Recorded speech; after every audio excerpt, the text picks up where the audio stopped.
Main verb বা principal verb বা lexical verb, এটার যদি আমরা ক্লাসিফিকেশনে যাই তাহলে আমরা পাবো ট্রানজিটিভ, ইন্টারটিভ, লিঙ্কিং, ফ্যাক্টিটিভ এইগুলা। ঠিক আছে? আচ্ছা, আমার কথা কি শুনতে পাচ্ছেন আপনারা? জি ভাইয়া। জি ভাইয়া। আচ্ছা, শুনতে না পাওয়া গেলে সঙ্গে সঙ্গে এসএমএস করে জানাই দেন, ঠিক আছে? আর ফাইনাইট ভার্বের ক্লাসিফিকেশন পাইলাম মেইন ভার্ব, আর একটা হলো অক্সিলারি ভার্ব। অক্সিলারি ভার্বকে যখন আমরা ভাগ করব, অক্সিলারি ভার্বকে আমরা ভাগ করলে এভাবে পাবো যে প্রাইমারি অক্সিলারি এবং মডাল অক্সিলারি। অক্সিলারি ভার্বকে ভাগ করলে আমরা পাবো প্রাইমারি অক্সিলারি এবং মডাল অক্সিলারি। তো আজকে আমরা শুরু করছি 6 নম্বর লেকচার শিট থেকে। আর 6 নম্বর লেকচার শিটে আমাদের প্রথমে যে টপিক নিয়ে আমরা আলোচনা করব সেটি হলো মডাল অক্সিলারি ভার্ব। আচ্ছা, তাহলে মডাল ভার্বগুলো আসলে কোন ভার্ব? মডাল ভার্বগুলো আসলে হলো অক্সিলারি ভার্ব। কিন্তু মডাল ভার্বের এবং অক্সিলারি ভার্বের মধ্যে আবার পার্থক্য আছে। সেটা হচ্ছে অক্সিলারি ভার্বগুলা চাইলে একা, অ্যাম, ইজ, আর, ওয়াজ, ওয়ার, এরা একা বসে মেইন ভার্ব হতে পারে। কিন্তু মডালে ক্যান, কুড, শ্যাল, শুড, মে, মাইট আছে, এরা কখনো একা বসে না। মডালের পরে অলওয়েজ ভার্বের বেস ফর্ম বসতে হবে। মডালের পরে ভার্বের কোন ফর্ম বসবে? বেস ফর্ম বসবে, মানে যার সাথে এস বা ইএস যুক্ত করা যায় না। তাহলে মডালের পরে ভার্বে কোন ফর্ম বসে? বেস ফর্ম বসে। মডালের পরে ভার্বে কোন ফর্ম বসে? বেস ফর্ম বসে। এস বা ইয়েস যুক্ত হয় না। এরপরে আমরা মনে রাখবো যে মডালের সাথেও এস এস হয় না, এরপরে যে ভার্বটা বসে সেই ভার্বের সাথেও এস বা ইয়েস যুক্ত হয় না। যেমন আমি যদি বলি he can walk, he can walk, এখানে ক্যান হইলো একটা মডাল, আপনি ক্যানের সাথেও এস এস যুক্ত করতে পারবেন না, ওয়াকের সাথেও এস এস যুক্ত হবে না, কারণ মডালের পরে ভার্বে কোন ফর্ম বসে? বেস ফর্ম বসে। এরপরে বলা হচ্ছে মডাল কখনো সাবজেক্টের নাম্বার ও পার্সন অনুসারে ভ্যারি করে না, মডাল ভ্যারি করে অর্থ অনুসারে। মডাল ভ্যারি করে কি অনুসারে? অর্থ অনুসারে মডাল ভ্যারি করে। কোথায় ক্যান হবে আর কোথায় কুড হবে, এটা সাবজেক্টের নাম্বার ও পার্সন অনুসারে ভ্যারি করে না, এটা ভ্যারি করে অর্থ অনুসারে। আবার বলা হচ্ছে মডাল যুক্ত একটা সেন্টেন্সকে যদি আপনি নেগেটিভ করতে চান তাহলে আপনার ডু ডাজ ডিড এর প্রয়োজন নাই, কারণ মডাল এরা নিজেরাই অক্সিলারি ভার্ব, এদের পরে নট দিলেই নেগেটিভ হয়ে যাবে, এদেরকে সেন্টেন্সের সামনে দিলে অক্সিলারি হয়ে যাবে। যেমন হি ক্যান ওয়াক, এখান থেকে আপনি চাইলে বলতে পারেন he can not walk. Can not walk, এই মডালের পর নট দিলেই হবে। এই সেন্টেন্সে আপনার ডু ডাজ ডিড এর কোনো প্রয়োজন নাই। আবার মডাল যুক্ত একটা সেন্টেন্সকে যদি আপনি ইন্টারোগেটিভ করতে চান, হি ক্যান ওয়াক, সেখান থেকে যদি আপনি ইন্টারোগেটিভ করতে চান তাহলে আপনি চাইলেই বলতে পারেন can't he walk, can't he walk. অর্থাৎ মডাল যুক্ত সেন্টেন্সের সামনে মডালকে নিয়ে গেলে সেন্টেন্সটা কি হয়ে যেতে পারে? ইন্টারোগেটিভ সেন্টেন্স হয়ে যাবে। ঠিক আছে? তাহলে আমরা যেটি পাচ্ছি সেটি হলো একটা মডাল যুক্ত সেন্টেন্সকে যদি আমরা কি করতে চাই? ইন্টারগেটিভ করতে চাই তাহলে ডু ডাজ ডিড এর প্রয়োজন নাই। আবার যদি নেগেটিভ করতে চাই তবুও ডু ডাজ ডিড এর কোনো প্রয়োজন নাই। আবারও বলছি, মডাল কি? মডাল ভার্বগুলো অক্সিলারি ভার্ব, কিন্তু জেনারেল অক্সিলারি যেগুলো আছে সেগুলোর সাথে এদের পার্থক্য হচ্ছে অ্যাম, ইজ, আর, ওয়াজ, আর, এরা একা বসতে পারে, মানে জি জি ভাইয়া। ভাই শোনা যায়। দেখা যাচ্ছে আচ্ছা, না।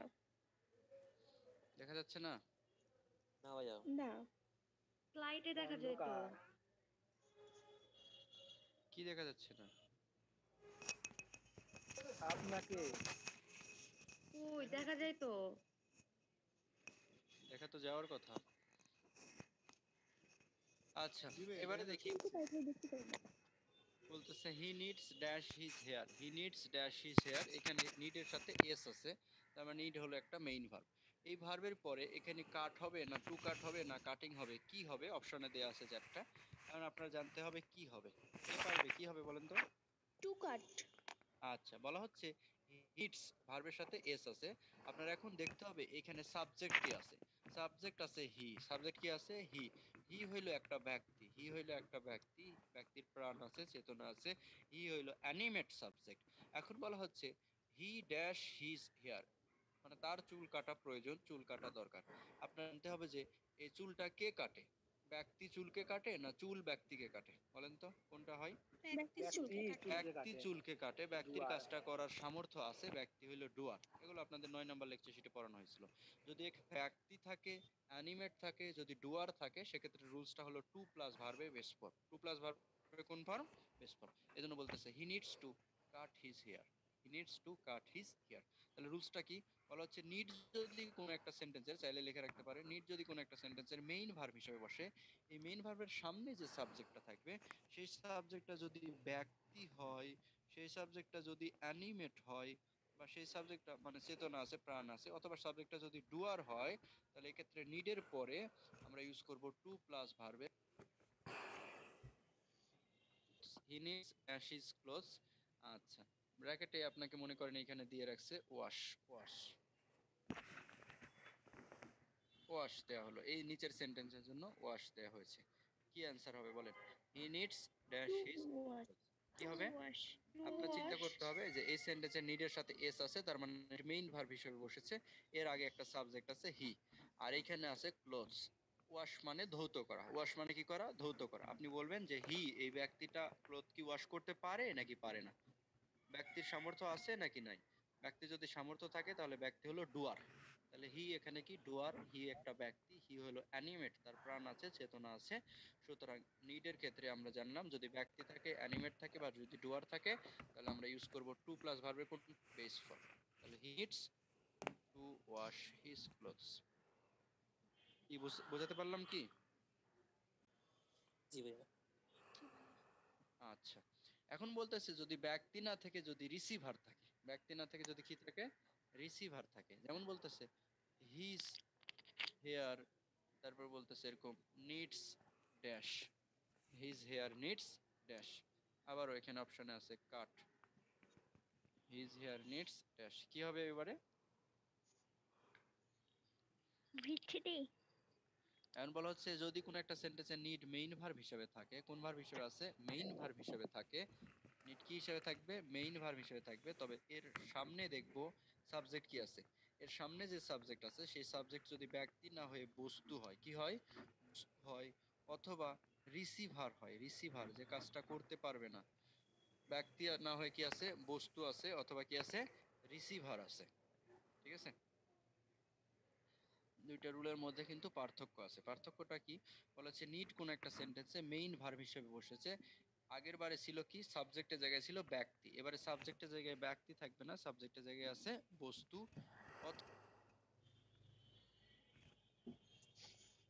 আচ্ছা, কি সমস্যা এখানে? এখানে নিডেড আর ফিনিশড, এটা আসলে কোনটা মেন ভার্ব? এটা মানে এটা বুঝতে পারিনি এটুকু। ও, এখানে কোনো মেইন ভার্ব নাই, এখানে মেইন ভার্ব হলো প্রোভাইড। ন্যাচারাল রিসোর্সেস এটা হলো সাবজেক্ট, প্রোভাইড হলো মেইন ভার্ব। ন্যাচারাল রিসোর্সেস মানে প্রাকৃতিক যে সম্পদগুলো করে, কি প্রদান করে? প্রয়োজনীয় কাঁচামাল, কাঁচামাল প্রয়োজন প্রদান করে। কেন? হচ্ছে টু প্রডিউস, উৎপাদন করার জন্য। উৎপাদন করার জন্য নিডেড মানে প্রয়োজনীয়, ফিনিশড গুডস, ফিনিশড গুডস মানে, আচ্ছা, আপনি যদি কমার্সের ভাষায় বলেন তাহলে একটা কোম্পানিতে তিন ধরনের প্রোডাক্ট থাকতে পারে। একটা হলো র ম্যাটেরিয়ালস, ঠিক আছে? একটা হলো র ম্যাটেরিয়ালস যেগুলো তারা কোম্পানির ফ্যাক্টরিতে ইউজ করে, অন্য জায়গা থেকে কালেক্ট করে যারা ইউজ করে, সেগুলো হলো র ম্যাটেরিয়ালস। এরপরে আরেকটা আছে ওয়ার্ক ইন প্রসেস অথবা half finished goods. Half finished goods বা ওয়ার্ক ইন প্রসেস, যেগুলো কিছু অংশ সমাপ্ত আর কিছু অংশ সমাপ্ত হয়নি আছে। আর একটা হলো ফিনিশড গুডস। ফিনিশড গুডস মানে যেগুলো ইউজেবল, যেগুলো বিক্রির জন্য মানে প্রস্তুত, সেগুলোকে বলা হচ্ছে ফিনিশড গুডস, মানে একদম লাস্ট পর্যায়ে আছে। ঠিক আছে? এটাকে বলা হচ্ছে ফিনিশড গুডস। এইখানে নিডেড, এখানে নিডেড হলো প্রয়োজনীয় বোঝাচ্ছে। আর এখানে ফিনিশড গুডস মানে কি বোঝাচ্ছে? যে পণ্যটা আমরা ইউজ করতে সক্ষম বা ইউজ করার বা বাজারজাত করার যোগ্য, মানে বাজারজাত করা হয়ে গেছে, যেটা একদম প্যাকেটিং করা শেষ, প্যাকেজিং করা শেষ, সেটাকে বলে ফিনিশড গুডস। ঠিক আছে? হ্যাঁ, এইখানে এখানে টু পাঁচটা ফিচার প্রডিউস, মানে কোনটা? টু নিডেড প্রডিউস আর হলো, ফিনিশড এটা আমি বলছি টু প্রডিউস এটা হলো নন ফাইনাইট ভার্ব। এখানে একটা মাত্র ফাইনাইট ভার্ব বা মেইন ভার্ব আছে, সেটা হলো প্রোভাইড। বলেন এবার কি বললেন? বললাম। নিডেড আর ফিনিশড এটা পার্টস অফ স্পিচের কোনটার মধ্যে পড়বে তাহলে? আচ্ছা, এরা তো ফিনিশড তো, এটা অ্যাডজেক্টিভের ভিতরে পড়তে পারে। আপনি চাইলে আচ্ছা, এদেরকে অ্যাডজেক্টিভ বলতে পারেন। যেমন আমি তো বলেই দিলাম যে ফিনিশড গুডস, এটা পুরাটা মিলেই তো নাউনের কাজ করতেছে, কারণ তিন ধরনের প্রোডাক্ট থাকতে পারে। তো শুরুতে বলে দিলাম তিন ধরনের গুডস আছে, একটা হলো র ম্যাটেরিয়ালস, একটা হলো ওয়ার্ক ইন প্রসেস বা হাফ ফিনিশড, যারা অর্ধেক সমাপ্ত, আর একটা ফিনিশড গুডস মানে যেটা একদম বাজারে প্যাকেজিং করার কিছু। ঠিক আছে? এটা হলো ফিনিশড গুডস। আর কিছু? না ভাইয়া এটাই। আচ্ছা, এরপরে চলে যান ইউজ অফ মডালসে। আমি শুরুতে বলে দিয়েছিলাম যে মডালের ব্যবহার, ঠিক আছে? জি ভাইয়া। আচ্ছা, তাহলে কি বলতেছে, মডালের পরে ভার্বের কোন ফর্ম বসে? মডালের পরে ভার্বের বেস ফর্ম বসে। তাহলে মে মাইটের পরেও ভার্বের কোন ফর্ম বসবে? Base form. চাইলে শিটে লিখে রাখতে পারেন ডান পাশে মে প্লাস মাইট লেখা আছে, মে অবলিক মাইট, এরপরে ভার্বের বেস ফর্ম বসবে। মে মাইট কোনো কিছু ঘটার সম্ভাবনা বোঝাতে, অ্যাবিলিটি বা সম্ভাবনা বোঝাতে মে বা মাইট বসে। যেমন আকাশ মেঘলা, দুই ফ্রেন্ড মিলে গল্প করতেছেন, একজন বলতেছে যে আজকে আকাশ তো মেঘ করেছে, আজকে বৃষ্টি হতে পারে, বৃষ্টি হতে পারে। তাহলে আপনার বলতে হবে ইট মাইট রেইন টুডে, ইট মাইট রেইন টুডে। তাহলে কোনো কিছুর সম্ভাবনা বলতে মে বা মাইট আমরা ইউজ করতে পারি। আরেকটা মে ভদ্রতার খাতিরে ইউজ করা হয়, যেমন ক্লাসে টিচার আছে, ক্লাসরুমে আপনি পরে আসছেন, লেট করছেন, প্রবেশ করবেন, সেক্ষেত্রে আপনি বললেন may I come in sir, may I come in. আচ্ছা, এরপর একটা কুড হ্যাভ আর might have. Could have might have বলতেছে কোনো কিছু হতে পারতো কিন্তু হয়নি, কোনো কিছু ঘটতে পারতো কিন্তু ঘটেনি, হতে পারতো হয়নি, ঘটতে পারতো কিন্তু ঘটেনি, এ জাতীয় অর্থে কুড হ্যাভ অথবা মাইট হ্যাভ সেটি লিখে রাখেন। কুড হ্যাভ মাইট হ্যাভ এরপরে বসে ভিত্রি। কুড হ্যাভ বা মাইট হ্যাভ এরপরে কি বসবে? ভি3 বসবে, ভার্বের 3 নম্বর রূপ। কুড হ্যাভ অথবা মাইট হ্যাভ এরপরে বসবে ভি3 বা ভার্বের 3 নম্বর রূপ। এটা কেন বসবে? বলা হচ্ছে কোনো কিছু ঘটতে পারতো কিন্তু ঘটেনি। যেমন আজকে সন্ধ্যায় দেখছেন আকাশ মেঘ করেছে, মেঘলা, বৃষ্টি, একজন বলল বৃষ্টি হতে পারে, আরেকজন বলল যতই মেঘ করুক আমার কথা সত্য হবে, দেখিস বৃষ্টি হবে না। পরের দিনে সকালে উঠে যে বলেছিল বৃষ্টি হবে না সে বারবার গিয়ে বলবে দেখ কার কথা সত্যি হলো, দেখ আমি বলেছিলাম বৃষ্টি হবে না। তখন যে বলেছিল বৃষ্টি হবে সে এভাবে বলে, যে বৃষ্টি হতে পারতো কিন্তু হয়নি, হতে পারতো কিন্তু হয়নি। কোনো কিছু হতে পারতো কিন্তু হয়নি এরকম বোঝাইলে আমরা সেক্ষেত্রে কুড হ্যাভ অথবা মাইট হ্যাভ ইউজ করব। সেক্ষেত্রে এরকম বলতে পারি it might have rained, it might have rained last night. গত রাতে বৃষ্টি হতে পারতো কিন্তু হয়নি। মাইট তারপরে হ্যাভ তারপরে কি ইউজ করলাম? ভিত্রি। কেন? কোনো কিছু হতে পারতো কিন্তু হয়নি। এই 3 নম্বর রুলসটা খুবই গুরুত্বপূর্ণ। এটা অনেক সময় ট্রান্সলেশনেও আসে। এভাবে বলবে গত রাতে বৃষ্টি হতে পারতো, ব্র্যাকেটে দিয়ে রাখবে হয়নি। গত রাতে বৃষ্টি হতে পারতো, তারপরে ব্র্যাকেটে দিয়ে রাখবে হয়নি। এক্ষেত্রে আমরা যেটা ইউজ করব সেটা হলো যে কুড হ্যাভ অথবা মাইট হ্যাভ তারপরে ভি3। আর আচ্ছা, পরে 4 নম্বর রুলসে যাই। 4 নম্বর রুলস বলছে শুড অথবা অট টু। শুড অথবা অট টু এরপরে ভার্বের বেস ফর্ম বসে। শুড অথবা অট টু এরপরে ভার্বে কোন ফর্ম বসবে? বেস ফর্ম বসবে। আচ্ছা, এখন বলা হচ্ছে এরা উচিত, কোনো কিছু করা উচিত বুঝাবে। শুড বা অট টু কোনো কিছু করা উচিত বুঝাবে। রিকমেন্ডেশনে মানে কাউকে কোনো সাজেশন বা রিকমেন্ড করার জন্য শুড অথবা অট টু বসে। এগুলো সচরাচর দেখবেন যে নীতি বাক্য, ঠিক আছে, নীতি বাক্য একজন আরেকজনকে রিকমেন্ড করতেছে, ঠিক আছে, সে অ্যাডভাইস করতেছে, সেরকম ক্ষেত্রে আমরা শুড অথবা অট টু বসাতে পারি। যেমন children should obey their parents, ঠিক আছে, children obey their, children ought to obey their parents, একই জিনিস, শুডও বসতে পারে অট টু বসতে পারে। এরপরে 5 নম্বরে যাই, কথা শুনতে পাচ্ছেন তো নাকি? জি ভাইয়া। আচ্ছা, 5 নম্বর কি বলতেছে? 5 নম্বর বলতেছে শুড হ্যাভ অথবা অট টু হ্যাভ। লেখা রাখেন শিটে শুড হ্যাভ অথবা অট টু হ্যাভ এরপরে বসে ভি3। তাহলে শুড হ্যাভ অথবা অট টু হ্যাভ এরপরে কি বসে? ভি3। শুড হ্যাভ অথবা ought to have, should have অথবা অট টু হ্যাভ এরপরে আমরা কি ইউজ করব? ভি3 ইউজ করব। আর এখন বলা হচ্ছে কখন আমরা মাইট হ্যাভ ইউজ করলাম? যখন আমরা দেখলাম কোনো কিছু ঘটতে পারতো কিন্তু ঘটেনি, তখন কুড হ্যাভ বা মাইট হ্যাভ তারপরে ভি3 ইউজ করলাম। আর শুড হ্যাভ আর অট টু হ্যাভ তারপরে ভি3 বলতেছে কখন ইউজ করব? যখন কোনো কিছু করা উচিত ছিল কিন্তু করেনি, কোনো কিছু করা উচিত ছিল কিন্তু করেনি, করা উচিত ছিল কিন্তু করেনি, এরকম ক্ষেত্রে আমরা শুড হ্যাভ তারপরে কি ইউজ করব? ভি3।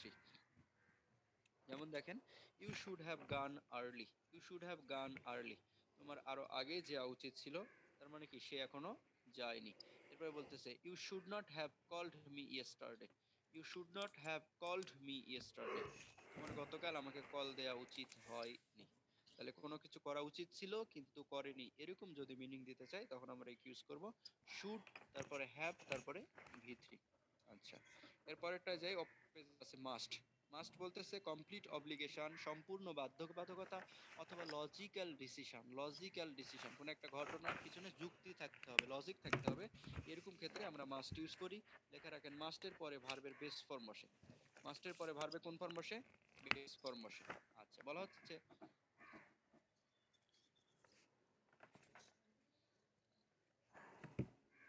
car must have gasoline to run. A car must gasoline to run. আচ্ছা, গাড়ি যদি চালাতে চাই কারে কি থাকতে হবে? অবশ্যই অবশ্যই তেল থাকতে হবে। কি থাকতে হবে? গ্যাসোলিন থাকতে হবে। গ্যাসোলিন থাকতে হবে বা তেল থাকতে হবে। আপনার মনে চাইবে এখানে should the, A car should have gasoline হবে না।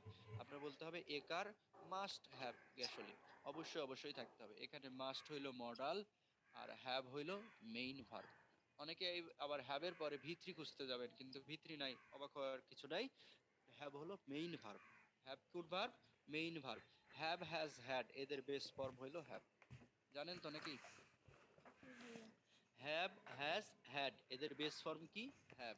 অ্যাম, ইজ, আর, ওয়াজ, ওয়্যার এদের বেস ফর্ম কি? বি। জি। ডু, ডাজ, ডিড এদের ফর্ম কি?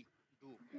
তাহলে এ কার একটা কারে যদি আপনি চালাতে চান সেখানে অবশ্যই অবশ্যই কি থাকতে হবে? গ্যাসোলিন থাকতে হবে বা তেল থাকতে হবে। এ কারণে মাস্ট ইউজ করলাম। আবার আপনি যদি ব্যাংক থেকে টাকা উত্তোলন করতে চান সেক্ষেত্রে অবশ্যই অবশ্যই আপনার একটা চেক লাগবে এবং চেকে কি লাগবে? সিগনেচার থাকতে হবে। চেকে কি থাকতে হবে?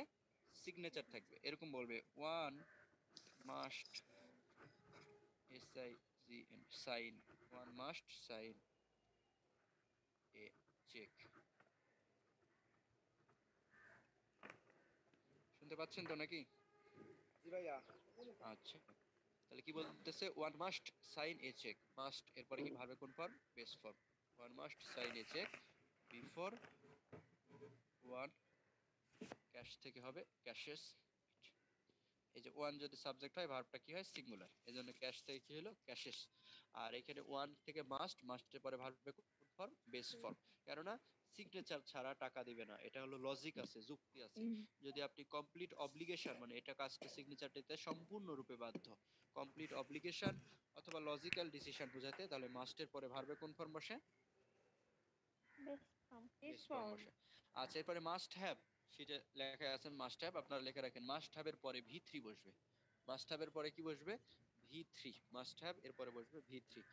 মাস্ট হ্যাভ এর ভি3 কখন ইউজ করব? বলা হচ্ছে কোনো কিছু অবশ্যই অবশ্যই ঘটেছে এরকম যদি ক্লু দেয়া থাকে, এরকম যদি এভিডেন্স দেয়া থাকে, সেক্ষেত্রে আমরা ইউজ করব মাস্ট হ্যাভ, তারপরে হলো ভি3। তাহলে কি বলা হচ্ছে? বলতেছে এরকম কুড হ্যাভ বা মাইট হ্যাভ এরপরে আমরা ভি3 ইউজ করি কখন? যখন দেখি কোনো কিছু করতে কিন্তু করেনি, কোনো কিছু ঘটতে পারতো কিন্তু ঘটেনি, তখন আমরা কুড হ্যাভ তারপরে ভি3 বা মাইট হ্যাভ তারপরে ভি3 ইউজ করি। শুড হ্যাভ তারপরে ভি3 কখন ইউজ করি? বলতেছে কোনো কিছু করা উচিত ছিল কিন্তু করেনি, তখন আমরা ইউজ করি শুড হ্যাভ প্লাস ভি3। আর মাস্ট হ্যাভ প্লাস ভি3 কখন ইউজ করব? যখন আমরা দেখব আমাকে নিশ্চিতভাবে একটা ক্লু দেওয়া হচ্ছে, প্রমাণ দেওয়া হচ্ছে যে এই কাজটা ঘটেছে, অলরেডি ঘটে গেছে, তখন আমরা মাস্ট হ্যাভ তারপরে ভি3 ইউজ করব। যেমন সকালে ঘুম থেকে উঠলেন, ওঠার পরে দেখতেছেন রাস্তা ভেজা, মানে কি বলেন তো? বৃষ্টি হয়েছে। সকালে ঘুম থেকে ওঠার পরে জানালা দিয়ে তাকিয়ে দেখতেছি রাস্তা ভেজা, এর মানে কি? বৃষ্টি অবশ্যই হয়েছে। অবশ্যই বৃষ্টি হ্যাঁ। হয়েছে। তাহলে এই যে প্রথমে আপনাকে এরকম একটা ক্লু দিবেন, দিয়ে বলতেছে the streets are wet, the streets are wet, রাস্তা ভেজা, দ্য স্ট্রিটস আর ওয়েট, কি রাস্তা ভেজা। এবার আপনার বুঝতে হবে যেহেতু ক্লুটা দিয়ে দিল রাস্তা ভেজা, তাহলে অবশ্যই কি হয়েছে? বৃষ্টি হয়েছে। এখন আপনার বলতে হবে ইট মাস্ট হ্যাভ, রেইন থেকে করতে হবে রেইনড, মাস্ট হ্যাভ তারপরে ভি3। It must have rained last night, must have rained last night. ঠিক আছে? The streets are wet, the streets are wet, রাস্তা ভেজা, তাহলে কি বলতেছে? It must have rained last night. আচ্ছা, অথবা মনে করেন দুইটা ফ্রেন্ড একসাথে মেসে থাকে, একজন খুবই পড়াশোনা করে, বলতেছে ও যতক্ষণ ঘুমাবে ততক্ষণ আমি পড়তেই থাকবো, ঠিক আছে? ও যতক্ষণ পড়বে ততক্ষণ আমি পড়তেই থাকবো, এরকম বোঝাচ্ছে। এ জাতীয় সময় আমরা কি করব? আমরা বলবো যে the lights are out, the lights are out. Suppose Rahim আর করিম দুইজন পাশাপাশি থাকে, দুইজনে খুবই কম্পিটিশন। রহিম দেখছে যে করিমের রুমের বাতি বন্ধ, দ্য লাইটস আর আউট, সে বাতি নিভিয়েছে, তার মানে সে এখন বলবে যে Karim must have slept, must have slept. যেমন প্রথম লাইনে আপনাকে কোনো এভিডেন্স দেওয়া থাকবে, দ্য স্ট্রিটস আর আউট, এটা হলো evidence. The lights are out, এটা কি? এভিডেন্স, যদি এভিডেন্স দেয়া থাকে তখন আপনি কি করবেন, মাস্ট, তারপরে হ্যাভ, তারপরে ভি3। এরপরে মাস্ট বি, মাস্ট বি এরপরে বসে verb plus ING. Must be এরপরে কি বসে, verb plus ING, verb plus ING. Must be এরপরে বসে ভার্ব প্লাস আইএনজি। এই মাস্ট বির ক্ষেত্রেও একটা ক্লু দেয়া থাকবে আপনাকে, যেমন এক্সাম্পল দেয়া আছে সেটা দেখেন। বলতেছে the line is busy, the line is busy. আপনি কাউকে কল দিচ্ছেন, দিয়ে বলতেছে বিজি বিজি, ওয়েটিং ওয়েটিং। এর মানে কি, এর মানে সে সে অন্য কারোর সাথে কথা বলতেছে। এই যে the line is busy, someone must be phoning now, someone must be phoning now, অন্য কেউ কথা বলতেছে। ঠিক আছে, তাহলে মাস্ট বি এরপরে কি বসে, ভার্ব প্লাস আইএনজি। কখন বসে, যখন একটা ক্লু দেয়া থাকবে, কোনো কিছু নিশ্চিতভাবেই এই মুহূর্তে ঘটছে বা চলছে বা চলিতেছে এরকম বোঝাইলে সেক্ষেত্রে আমরা মাস্ট বি তারপরে কি ইউজ করবি, ভার্ব প্লাস আইএনজি। এবারে আসি ইউজ টু রুলসে। খুবই গুরুত্বপূর্ণ একটা রুলস, ইউজ টু রুলস। আমরা মনে রাখবো ইউজ টুর পরে ভার্বের বেস ফর্ম বসে। ইউজ টুর পরে ভার্বে কোন ফর্ম বসে, বেস ফর্ম বসে। ইউজ টু অতীত অভ্যস্ততা বোঝায়। কি বোঝায়, অতীত অভ্যস্ততা। অতীতকালে কোনো কিছু করতে আমরা অভ্যস্ত ছিলাম, অতীতে কোনো কাজ করতে অভ্যস্ত ছিলাম, এরকম অর্থ দেওয়ার জন্য আমরা কি ইউজ করি, ইউজড টু ইউজ করি। যেমন আমরা অতীতকালে আলিফ লাইলা দেখতাম নিয়মিত। অতীতকালে কি করতাম, আলিফ লাইলা দেখতাম। প্রত্যেক সপ্তাহে আমরা অধীর আগ্রহে থাকতাম কখন আলিফ লাইলা হবে। তারপরে নিয়মিত ইত্যাদি দেখতাম, তাই নয় কি। আবার রেডিও শুনতাম, তখন দেখা গেছে কারেন্ট চলে গেছে, দাদার রেডিও নিয়ে বসছি, খেলার খবর শুনতেই হবে বা খেলার ধারাভাষ্য শুনতেই হবে। তাহলে এই যে ইউজ টু, এরা কি বোঝায়, অতীত অভ্যস্ততা বোঝায়। ইউজ টুর পরে ভার্বের কোন ফর্ম বসবে, বেস ফর্ম। ইউজ টুর পরে ভার্বের কোন ফর্ম বসবে, বেস ফর্ম। আচ্ছা, যেমন এরকম বলতেছে he used to smoke, he used to smoke. বলা হচ্ছে সে প্রথম জীবনে স্মোক করত, তারপরে বিয়ে শাদী করছে, বাচ্চা কাচ্চা হয়েছে, এখন আর স্মোক করে না। বাচ্চা কাচ্চা সামনে স্মোক করলে সে তো শিখে যাবে, নিজে যদি না ছাড়তে পারে তাহলে বাচ্চা কাচ্চাকে তো নিষেধ করতে পারবে না, তাই নয় কি। তাহলে ইউজড টু এটা হলো একটা মডাল, এই মডালের পরে ইউজ টুর পরে ভার্বে কোন ফর্ম বসে, base form. Base. He used to smoke in his early life, he used to smoke in his early life. ঠিক আছে, আচ্ছা। তাহলে অতীত অভ্যস্ততা বোঝাতে আমরা ইউজড টু ব্যবহার করি। এই ইউজ টুর পরে ভার্বে কোন ফর্ম বসবে, বেস ফর্ম বসবে। কিন্তু ইউজ টুর আগে যদি একটা বি ভার্ব থাকে, কি ভার্ব থাকে, বি ভার্ব। বি ভার্ব মানে কি, am, is, are, was, war. অথবা যদি একটা গেট ভার্ব থাকে, গেট মানে কি, গেট অথবা গট অথবা উইল গেট। অথবা যদি থাকে বিকাম, কি থাকে, বিকাম। তাহলে বি ভার্ব মানে কি, am, is, are, was, were. Use টুর আগে যদি am, is, are, was, were থাকে, গেট, গট অথবা উইল গেট যদি থাকে, অথবা বিকেম, বিকাম অথবা উইল বিকাম, এগুলো যদি থাকে এবং তারপরে যদি ইউজ টু থাকে, সেক্ষেত্রে আমরা কি ইউজ করব, ভার্বের সাথে আইএনজি। ভার্বের সাথে আইএনজি যুক্ত করে দেব। তাহলে বি মানে কি বুঝলাম আমরা, বি মানে am, is, are, was, were. Get মানে কি বুঝলাম, গেট, গট অথবা উইল গেট। তাহলে ইউজ টুর আগে am, is, are, was, wire এগুলো যদি থাকে। এখন ওখানে ছিল শুধু ইউজ টু, এবারে আমি বললাম, বলতেছে এরকম, হি ওয়াজ ইউজড। কোথায় গেছিলা?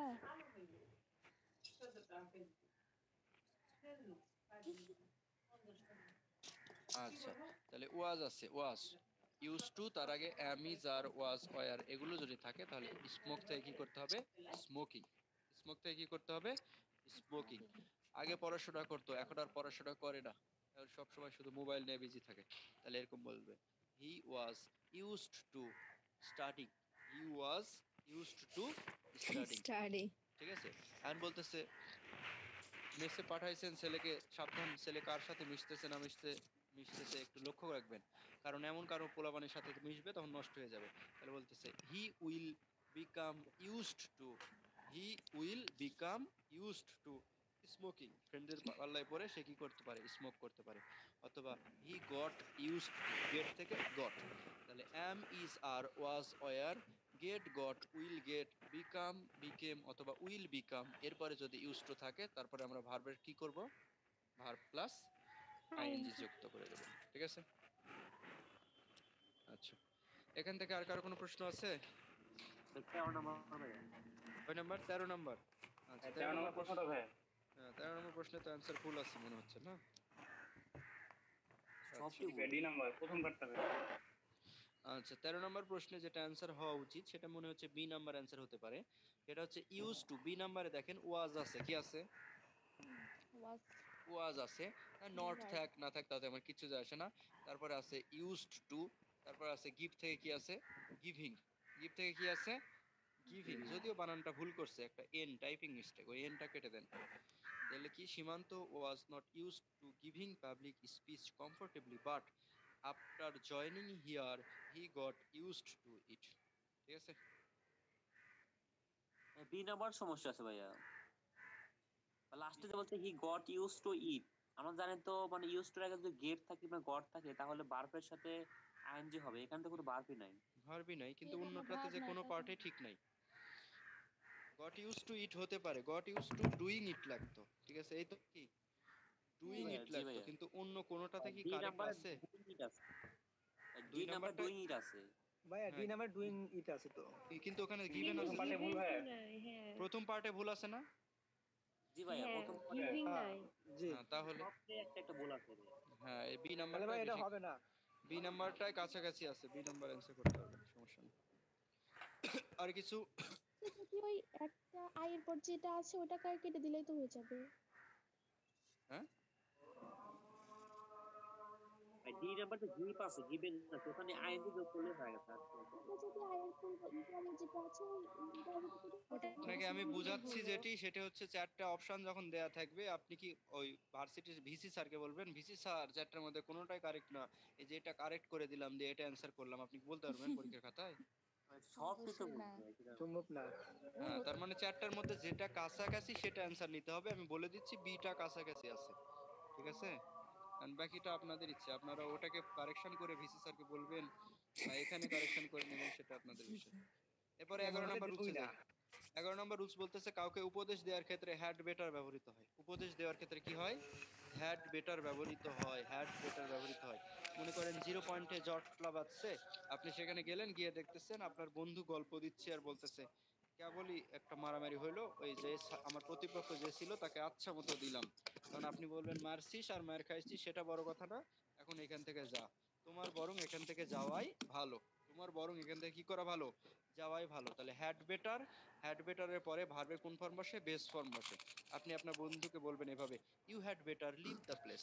তুমি যতই মারছো না মারছো সেটা বড় কথা নয়, তুমি এখন চলে যাও, কারণ ওরা দল বল নিয়ে আবার আসতে পারে। তাহলে কি হলো, you had better leave the place, you had better leave the place. আপনারা চাইলে লেখা রাখতে পারেন পাশে, হ্যাড বেটার হলো মডাল, এরপরে ভার্বের কোন ফর্ম বসবে, বেস ফর্ম বসবে। Base form. আচ্ছা, এরপরেরটা আছে উড রেদার। মনে রাখবেন উড রেদারের সাথে দ্যান বসে, উড রেদারের সাথে কি বসে, দ্যান বসে। এই দ্যানের আগে একটা ভার্ব দরকার, পরে একটা ভার্ব দরকার। উড রেদারের সাথে কি বসে, দ্যান বসে, দ্যানের আগে একটা ভার্ব দরকার, পরে আর একটা ভার্ব দরকার। এন্ড বলতেছে আগের ভার্বও ভার্বের বেস ফর্ম হবে, পরেরটাও বেস ফর্ম হবে। আগেরটাও বেস ফর্ম হবে, পরেরটাও কি হবে, বেস ফর্ম হবে। কেমন, I would rather die than beg, এগুলো ইম্পর্টেন্ট আছে, পড়ে নিন, এগুলো বারবার দেখানো হয়েছে। I would rather die than beg. আচ্ছা, পরের পেজে চলে গেলাম, 4 নাম্বার পেজ। উড রাদারের বেশ কিছু দেওয়া আছে এখানে, বলতেছে একটা হলো প্রেজেন্ট, পাস্ট, আর একটা হলো সাবজাংটিভ দেওয়া আছে। ঠিক আছে, সাবজাংটিভ জিনিসটা কি, 13 নম্বর লেকচার সেটা তো আপনাদের পড়ানো হয়েছে। সাবজাংটিভ কি পড়ানো হয় নাই? জি ভাইয়া। আচ্ছা, প্রথমটা যেটা দেখি, প্রেজেন্ট প্রিফারেন্স বলতেছে, এটা কি বলা হচ্ছে, কোনো একটা কাজ আজকে না করে আগামীকাল করা উচিত। আজকে না করে কবে করা উচিত, ভবিষ্যতে, আগামীকাল করা উচিত। সেটাকে আমরা বলতেছি প্রথম স্ট্রাকচারটা, সাবজেক্ট, তারপরে উড রেদার, তারপরে ভার্বের কোন ফর্ম, বেস ফর্ম। যেমন দেখেন example, Joynal would rather go to class tomorrow than today. Joynal would rather go to class tomorrow than today. তাহলে আমরা কি পাচ্ছি, কোনো একটা কাজ আজকে না করে কবে করা উচিত, পরবর্তী কোনো সময়ে, ভবিষ্যতে, তখন আমরা উড রেদারের পরে ভার্বের বেস ফর্ম দেব।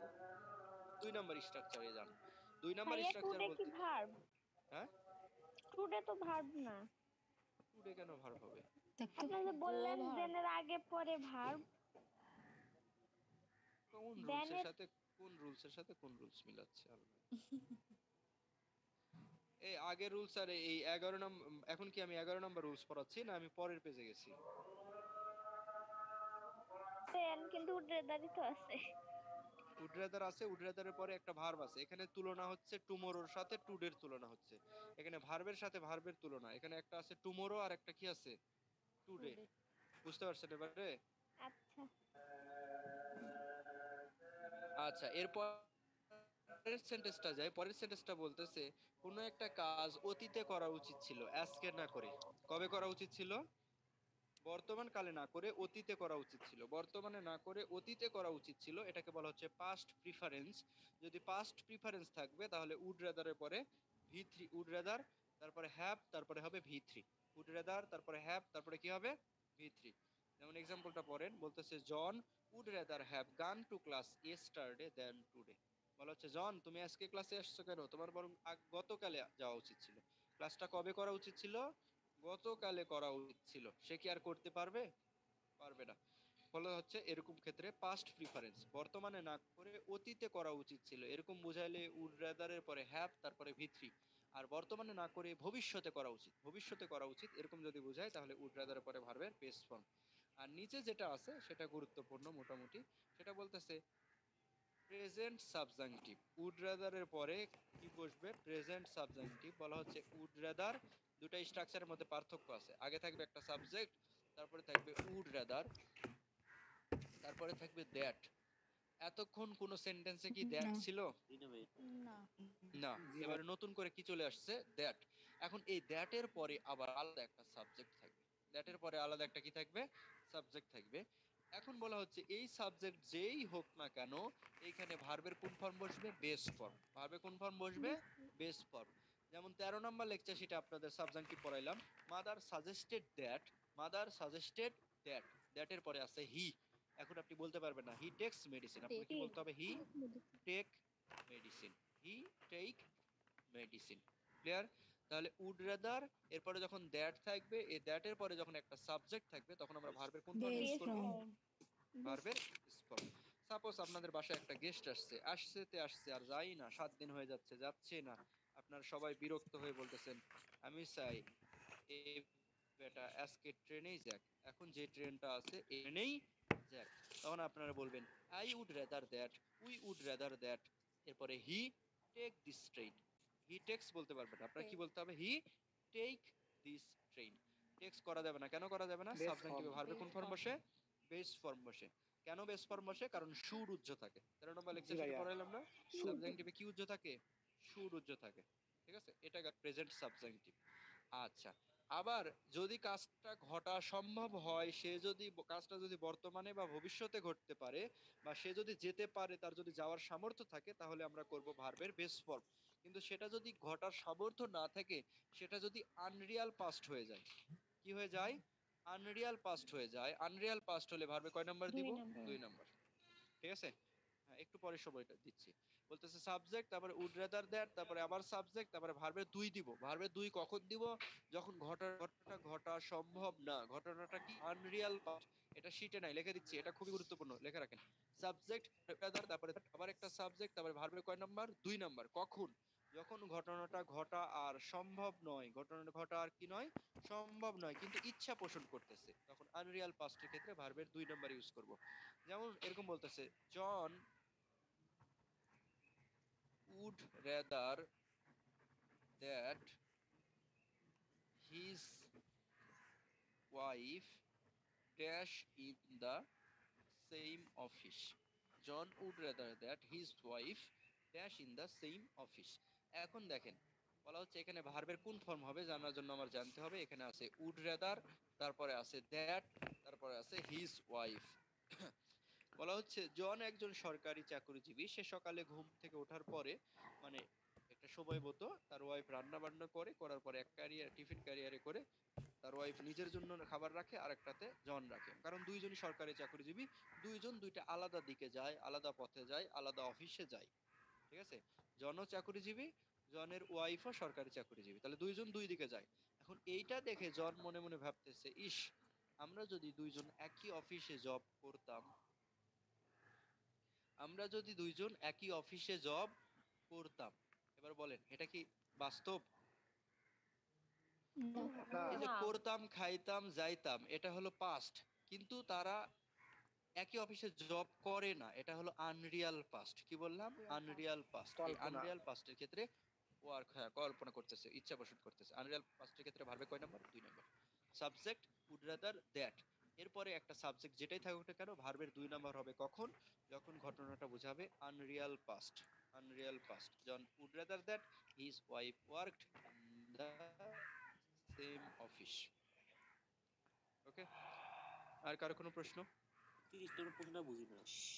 30 নাম্বার বলতেছে Moni is asking if you want to drive the car yourself as you want Moni to drive today. আর বলা হচ্ছে মনি ইজ আস্কিং, মনি জিজ্ঞেস করতেছে যে তুমি নিজে গাড়িটা চালাবে নাকি তুমি চাও যে মনি গাড়িটা চালিয়ে তোমাকে নিয়ে যাক। বুঝতে পারোনি? গাড়িতে দুইজন অফিসে যাবে বা দুইজন কোথাও যাবে, এখন মনি জিজ্ঞেস করতেছে যে তুমি নিজে গাড়ি চালাবে নাকি তুমি চাও তুমি চালায়ও না মনি চালাবে, কোনটা?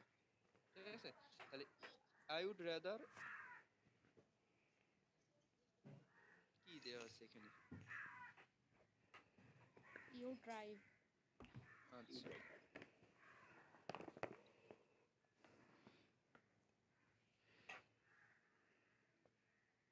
হুম, আচ্ছা এখানে যেটা বললাম ঠিক তেমনই। আচ্ছা প্রথমে যে সেন্টেন্সটা আমি বলছিলাম না যে I would rather that he take this train, মনে পড়ে? যে জি একটা ভাইয়া। গেস্ট আসছে বাসায়, সে যেতেই চায় না, তারপর আপনি ইচ্ছা পোষণ করতেছেন যে সে চলে যাক, সে কি করুক? চলে যাক। তাহলে সেক্ষেত্রে আমরা কি বললাম? আই উড রেদার দ্যাট, আমি চাই যে হি টেক দিস ট্রেন, সেই ট্রেনে চলে যাক।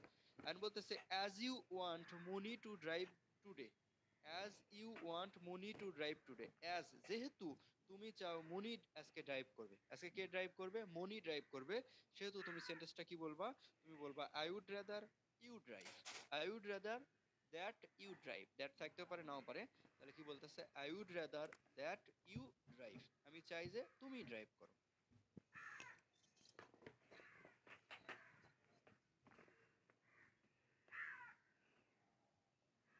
কি আমার কথা শুনতে পাওয়া যাচ্ছে? জি ভাইয়া। আচ্ছা, তাহলে এখানে বলতেছে অ্যাজ যেহেতু, ইউ ওয়ান্ট তুমি চাও, মনি টু ড্রাইভ, কে ড্রাইভ করবে? মনি ড্রাইভ করবে, সেহেতু তুমি সেন্টেন্সটা এইভাবে বলবা উড রাদার দিয়ে, যে I would rather that Moni drive, অথবা I would rather Moni drive. আর কোনো সমস্যা? হ্যাঁ ভাই।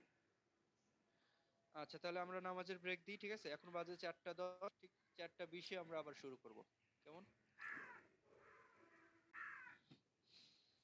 সবাই আছেন তো নাকি? জি ভাইয়া। শুরু করা যাক নাকি? আচ্ছা, এরপরে আমরা পরের টপিকে যাই। পরের টপিকটা হলো অ্যাডভার্ব, ঠিক আছে?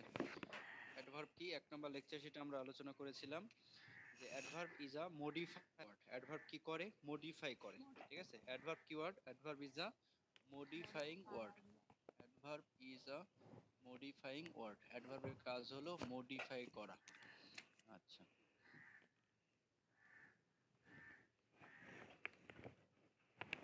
Adverb is a modifying word. অ্যাডভার্বের কাজ হলো কি করা?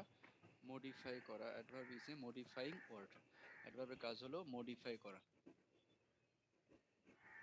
আচ্ছা, এখন বলা হচ্ছে অ্যাডভার্ব কাকে মডিফাই করে। আমরা যদি জানতে চাই অ্যাডভার্ব কাকে মডিফাই করে, বলতে হবে an adverb modifies everything. An adverb modifies modifies everything. Adverb modifies everything except, except মানে সারা বা ব্যতীত। Adverb modifies everything except, except মানে সারা বা ব্যতীত। কি সারা কি ব্যতীত? তাহলে আমরা বলতেছি except noun and pronoun. Noun and pronoun. শুনতে পাচ্ছেন তো নাকি সবাই? জি ভাইয়া। জি জি ভাইয়া, ভাইয়া। শুনতে তাহলে পাচ্ছি। অ্যাডভার্ব কি? আমরা 1 নম্বর লেকচার শিট থেকে পড়ে আসতেছি। Adverb is a modifying word. অ্যাডভার্বের কাজ হলো মডিফাই করা। এরপর আমরা পড়তেছি অ্যাডভার্ব কাকে মডিফাই করে। Adverb modifies everything. অ্যাডভার্ব সকল কিছুকে মডিফাই করে except noun and pronoun. Noun pronoun ছাড়া যত পার্ট অফ স্পিচ আছে সবগুলোকে মডিফাই করা কার কাজ? অ্যাডভার্বের কাজ, ঠিক আছে? আচ্ছা, এরপর আপনারা শিটে গেলে আপনারা দেখতে পাবেন যে অ্যাডভার্বের কার্যাবলী দেখানো হয়েছে কয়েকটা এক্সাম্পলের মাধ্যমে। যেমন she sings very nicely, she sings nicely. এরপরে হি ইজ ভেরি অনেস্ট, এগুলো দেয়া আছে। আপনারা একটু খাতায় কষ্ট করে লিখে রাখবেন যে অ্যাডভার্ব চেনার উপায়,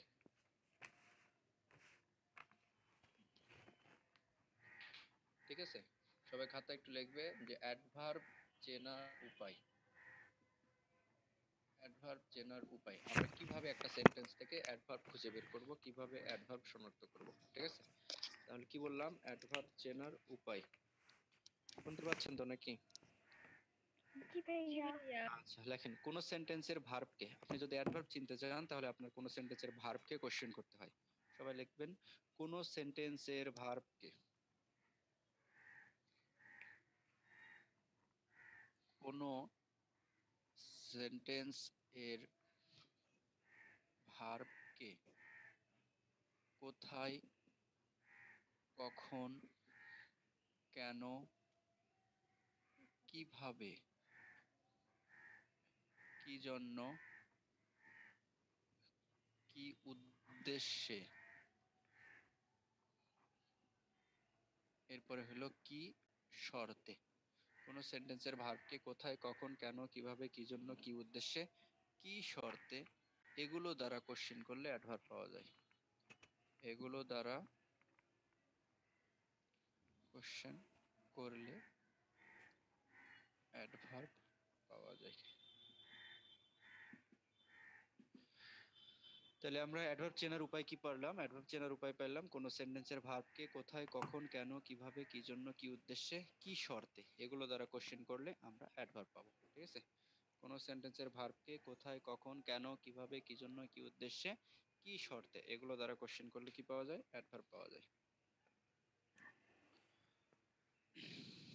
তাহলে আপনার যে এক্সাম্পল গুলো শীটে দেওয়া আছে, লেখা হলে শীটে যাবেন, গেলে আপনারা বুঝতে পারবেন যে এগুলো দ্বারা প্রশ্ন করলে আমরা কি পাবো? অ্যাডভার্ব পাবো।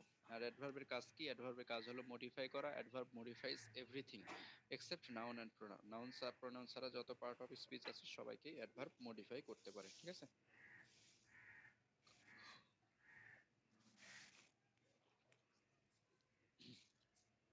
এরপরে আমরা পরের টপিকে যাই। পরের টপিকটা হলো classification of adverb. Classification of adverb বলতে বোঝাচ্ছে যে অ্যাডভার্বের প্রকারভেদ। অ্যাডভার্বকে কয়টা ভাগে ভাগ করা যায়? ক্লাসিফিকেশন অফ অ্যাডভার্ব মানে হলো অ্যাডভার্বের প্রকারভেদ বা অ্যাডভার্বকে কয়টা ভাগে ভাগ করা যায়। আমরা চাইলে অ্যাডভার্বকে প্রধানত তিন ভাগে ভাগ করতে পারি। ক্লাসিফিকেশন অফ অ্যাডভার্ব, অ্যাডভার্বের প্রকারভেদ, আমরা চাইলে অ্যাডভার্বকে কয় ভাগে ভাগ করতে পারি? তিন ভাগে ভাগ করতে পারি। একটা হলো সিম্পল অ্যাডভার্ব, সিম্পল অ্যাডভার্ব, আর একটা হলো ইন্টারোগেটিভ অ্যাডভার্ব, আর একটা হলো রিলেটিভ অ্যাডভার্ব। তাহলে অ্যাডভার্বের প্রকারভেদ আমরা কি পাচ্ছি? অ্যাডভার্বকে আমরা যদি ভাগ করি, আমরা তিন ভাগে ভাগ করব। একটা হলো সিম্পল অ্যাডভার্ব, ইন্টারোগেটিভ অ্যাডভার্ব, আর একটা হলো relative adverb. Simple adverb, interrogative adverb, আর একটা কি বলতেছে? রিলেটিভ অ্যাডভার্ব, ঠিক আছে? আচ্ছা, এরপরে এই যে সিম্পল অ্যাডভার্ব যেটি আছে, এই সিম্পল অ্যাডভার্বকে যদি আমরা ভাগ করি, তাহলে সিম্পল অ্যাডভার্বকে আমরা ভাগ করব 8 ভাগে। সবাই শীটে যাই, শীটে গেলে দেখতে পাবো সিম্পল অ্যাডভার্বের ক্লাসিফিকেশন কয় প্রকার? 8 প্রকার।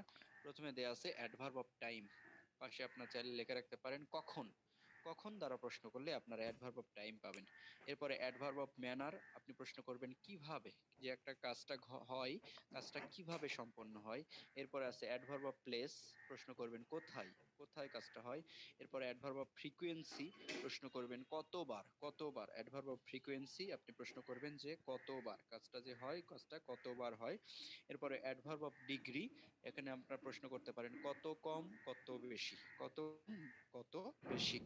এরপর একটা অ্যাডভার্ব অফ অর্ডার, অর্ডার মানে ক্রম বোঝাবে, ক্রম। আপনি প্রশ্ন করবেন কততম, কততম। এরপরে অ্যাসারশন আর নেগেশন, এখানে অ্যাডভার্ব অফ অ্যাসারশন বলতেছে হ্যাঁ বোধক, আরেকটা আছে অ্যাফার্মেশন অথবা নেগেশন হতে পারে। অ্যাসারশনকে দুই ভাগে ভাগ করা যায়, অ্যাফার্মেশন আর একটা হলো নেগেশন। এরপর একটা আছে adverb of reason or purpose, reason or purpose, তাহলে আপনি প্রশ্ন করবেন কেন, কেন যে কাজটা হয়, কাজটা ঘটে, সেটা কেন ঘটে, কি উদ্দেশ্যে ঘটে বা কি জন্য ঘটে, ঠিক আছে? তাহলে এই 5 নাম্বার পেজে যান। 5 নাম্বার পেজে গেলে একই জিনিস বলা হচ্ছে, প্রত্যেকটি অ্যাডভার্ব অফ টাইম। টাইম মানে কখন ঘটে, কাজটা যে ঘটে সেটা কখন ঘটে। এরপর একটা অ্যাডভার্ব অফ ম্যানার, নিচে দেয়া আছে দেখেন, হাউ দ্বারা প্রশ্ন করব, কি দ্বারা প্রশ্ন করব? হাউ দ্বারা। এরপরে প্লেস, প্রশ্ন করব হোয়ার দ্বারা। এরপরে নাম্বার, অ্যাডভার্ব অফ নাম্বার যেটা, সেটা হলো অ্যাডভার্ব অফ ফ্রিকোয়েন্সি, আপনি প্রশ্ন করবেন কতবার, কতবার, কতবার। আচ্ছা, এরপরে অ্যাডভার্ব অফ ডিগ্রি, কত কম, কত বেশি। অ্যাডভার্ব অর্ডার, আবার বলছি অ্যাডভার্ব অর্ডার মানে কততম, he stood first, he stood first, সে কততম? প্রথম। এরপর অ্যাফার্মেশন নেগেশন, যেমন you are definitely, definitely, certainly, surely, adverb of affirmation. এরপরে I am indeed foolish, indeed, indeed মানে প্রকৃতপক্ষে, ইনডিড মানে আসলেই বা প্রকৃতপক্ষে, ইনফ্যাক্ট। আচ্ছা, এরপর এটা বলতেছে কি adverb of cause or effect, cause and effect, cause and effect, ঠিক আছে, adverb of cause and effect. আচ্ছা, এরপরে যাই। এরপরে আপনারা তাহলে অ্যাডভার্ব অফ, যখন আমরা ক্রম পড়তেছি, আমার কথা কি শুনতে পাচ্ছেন আপনারা? জি ভাইয়া। আচ্ছা, যখন আমরা অ্যাডভার্বের ক্লাসিফিকেশন পড়লাম, প্রধানত তিন ভাগে ভাগ করলাম। একটা হলো সিম্পল অ্যাডভার্ব, এই সিম্পল অ্যাডভার্ব আবার 8 প্রকার। এরপরে আমরা পড়ছি ইন্টারোগেটিভ, এরপরে হলো রিলেটিভ। আমি বলছি ইন্টারোগেটিভ অ্যাডভার্ব জিনিসটা কি? ইন্টারোগেটিভ অ্যাডভার্ব জিনিসটা কি বলা হচ্ছে, ইন্টারোগেটিভ অ্যাডভার্ব এরা প্রশ্ন করে। কি করে? প্রশ্ন করে। তাহলে আমরা যখন হু, হুম, হুইচের ব্যবহার করেছিলাম, তখন 4টা ওয়ার্ডকে আমরা আলাদা করে রেখেছিলাম। এই 4টা ওয়ার্ড হলো হোয়েন, এরপরে হলো হোয়াই, এরপরে হলো হোয়ার, আর হইলো হাউ। এই 4টা ওয়ার্ড এরা বলে দিয়েছিলাম, এরা হলো অ্যাডভার্ব, এরা প্রোনাউনও নয়, অ্যাডজেক্টিভও নয়। হোয়েন, হোয়াই, হোয়ার, হাউ, এই 4টা ওয়ার্ডকে আমরা কি বলেছিলাম? এরা হলো অ্যাডভার্ব। এই 4টা ওয়ার্ড দ্বারা যখন প্রশ্ন করা হবে, প্রশ্ন করা হবে, শেষে যদি যখন প্রশ্নবোধক চিহ্ন থাকবে, সিম্পল একটা সেন্টেন্স গঠন করবে, তখন এই 4টা ওয়ার্ডকে আমরা বলবো ইন্টারোগেটিভ অ্যাডভার্ব।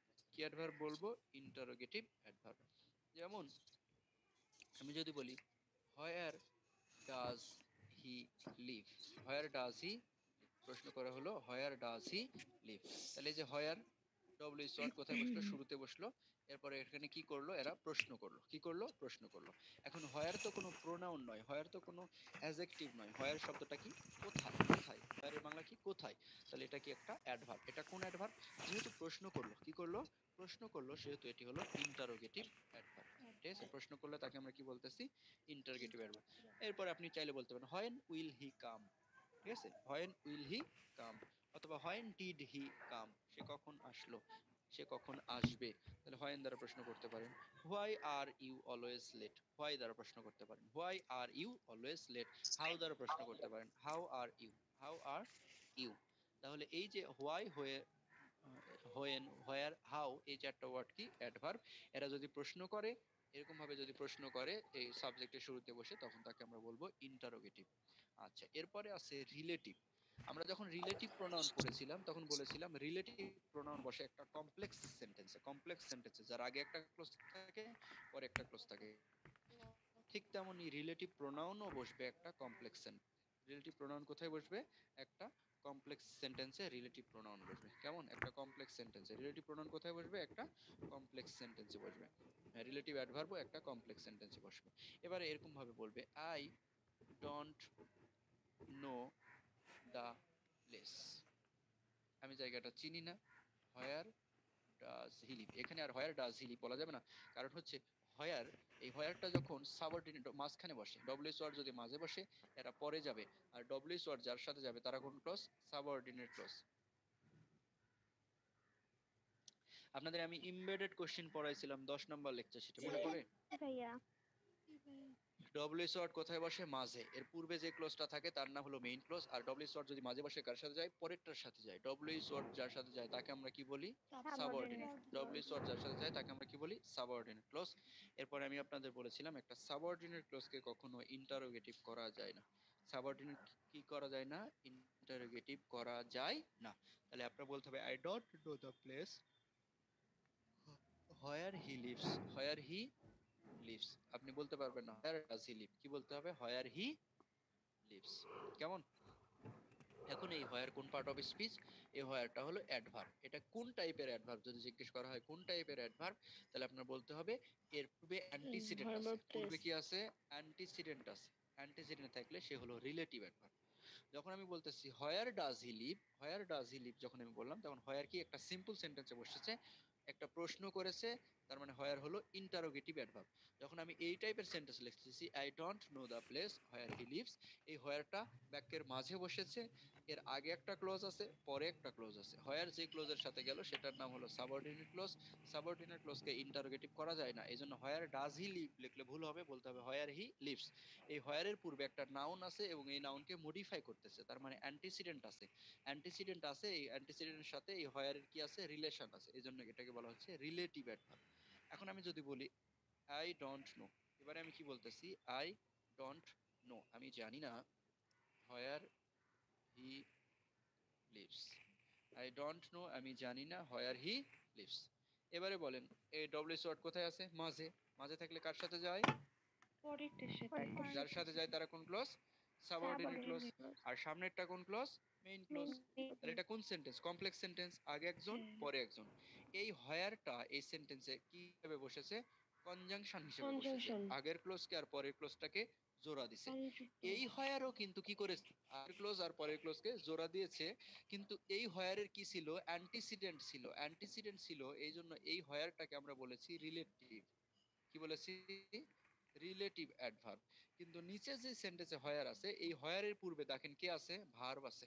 হোয়ারের পূর্বে কি আছে? ভার্ব আছে। 3 নাম্বার লেকচার শিটে পড়েছিলাম অ্যান্টিসিডেন্ট হয় নাউন হবে অথবা প্রোনাউন হবে, ভার্ব কখনো অ্যান্টিসিডেন্ট হতে পারে না। এখানে কি কোনো অ্যান্টিসিডেন্ট আছে? না। অ্যান্টিসিডেন্ট নাই। অ্যান্টিসিডেন্ট নাই মানে এই সেন্টেন্সে যে হোয়ার বসেছে এই হোয়ার কোনো রিলেটিভ অ্যাডভার্ব নয়, এই হোয়ার শুধুমাত্র জোড়া দিয়েছে।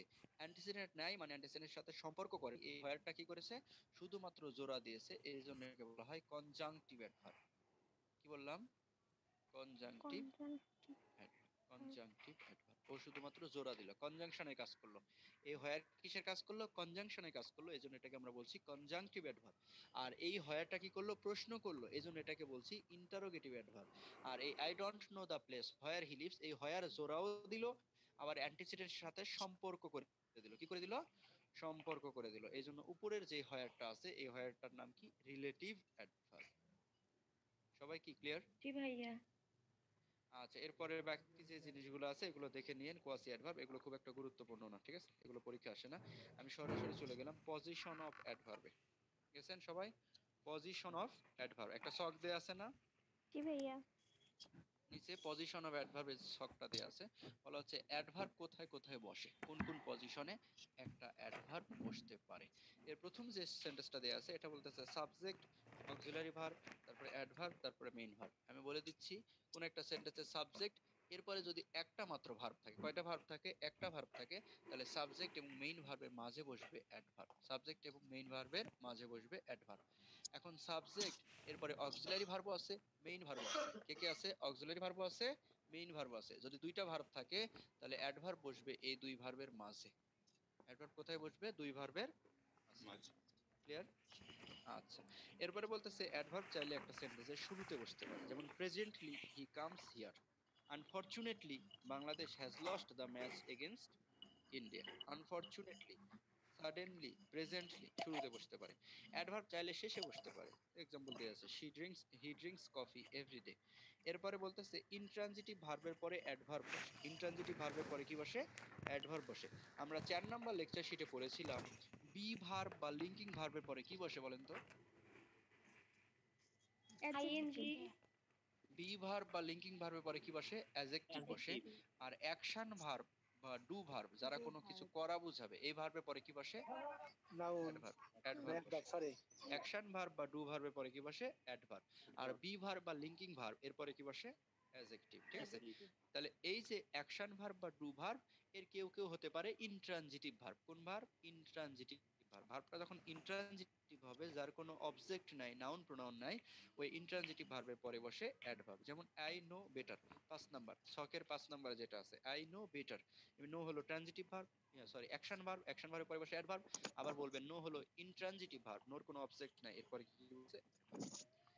6 নম্বরে যে দেয়া আছে এটা কোনো রুলস এর ভিতরে না, এটা এরকম ভাবে হি ইজ অলওয়েজ হ্যাপি, এটা মনে না রাখলেও চলবে, সমস্যা নেই।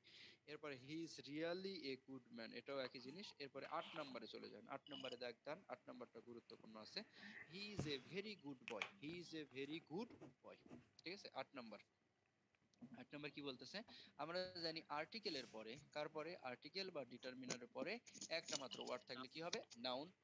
আর্টিকেল বা ডিটারমিনারের পরে একটা মাত্র ওয়ার্ড থাকলে কি হবে? নাউন। কিন্তু একটা ওয়ার্ড না হয়ে ওয়ার্ডটা যদি দুইটা হয়ে যায়, কয়টা হয়ে যায়? দুইটা হয়ে যায়, তাহলে আগেরটা কি হবে? পরেরটা কি হবে? নাউন। এটা কি হবে? নাউন। আর বলতেছে এই যে অ্যাডজেক্টিভ, নাউন আছে, অ্যাডজেক্টিভ আছে, তার পূর্বে কি ছিল? আর্টিকেল।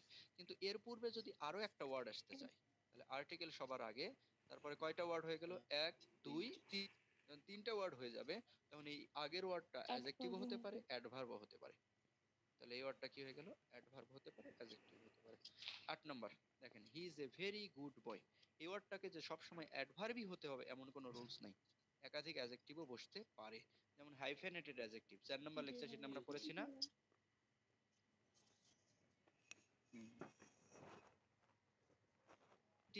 আর অ্যাডজেক্টিভের সাথে যদি এলওয়াই যুক্ত হয় তাহলে কি হয়? অ্যাডভার্ব। অ্যাডভার্ব। ঠিক আছে, এরপরে নিচে একটা নোট দেয়া আছে, এই নোটটা খুবই গুরুত্বপূর্ণ, পড়বেন নোট। ঠিক আছে, অতিরিক্ত অ্যাডভার্ব এলওয়াই দ্বারা তৈরি হলেও কিছু অ্যাডভার্ব আছে যাদের শেষে এলওয়াই থাকে না। যাদের শেষে কি ওয়াই থাকে না? এলওয়াই থাকে, এলওয়াই থাকে না।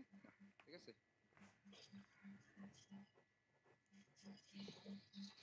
আচ্ছা, যেমন কে কে আছে? ফার্স্ট, লেট, হার্ড, অয়েল ইত্যাদি। এখন বলা হচ্ছে যেমন হার্ড আছে, আমরা যদি হার্ড দিয়ে এক্সাম্পল দিই, আমরা কিছুক্ষণ আগে লিখলাম বি ভার্বের পরে বসে অ্যাডজেক্টিভ। যেমন he is hard, he is hard, এখানে হার্ডটা কোন part of speech? Adverb. Adjective. He is hard, এখানে হার্ডটা কোন part of speech? Adverb. Adjective. হ্যাঁ, বলা হচ্ছে অ্যাম ইজ আর ওয়াজ আর, এগুলো হলো বি ভার্ব। বি ভার্বের পরে কে বসে? অ্যাডজেক্টিভ। কেবলই বললাম বি ভার্ব বা লিঙ্কিং ভার্বের পরে কে বসে? অ্যাডজেক্টিভ। কিন্তু আমি যদি সেন্টেন্সটা এরকম বলি, he works hard, he works hard, work কি বি ভার্ব না action verb? Action verb. Do verb বা অ্যাকশন ভার্ব, তারপরে কে বসে? অ্যাডভার্ব। তাহলে হার্ড এই ওয়ার্ডটা নিজেই অ্যাডজেক্টিভ হতে পারে, নিজেই কি হতে পারে? verb হতে পারে। ঠিক আছে, যেমন হি ইজ WELL, তাহলে এই ওয়েলটা কোন পার্ট অফ স্পিচ বলেন তো? অ্যাডজেক্টিভ। কেন অ্যাডজেক্টিভ? বি ভার্বের পরে। কার পরে আছে? বি ভার্বের পরে আছে কি? অ্যাডজেক্টিভ। এন্ড বলতেছে হি স্টাডিজ WELL। এবারে বলেন এটা কি? অ্যাডভার্ব। অ্যাডভার্ব। কেন অ্যাডভার্ব? অ্যাকশন ভার্বের পরে কি বসে? অ্যাডভার্ব বসে। ঠিক আছে, তাহলে এভাবে আমরা পাচ্ছি যেটি, সেটি হলো কিছু ওয়ার্ড আছে যারা নিজেরা অ্যাডজেক্টিভও হতে পারে, অ্যাডভার্বও হতে পারে।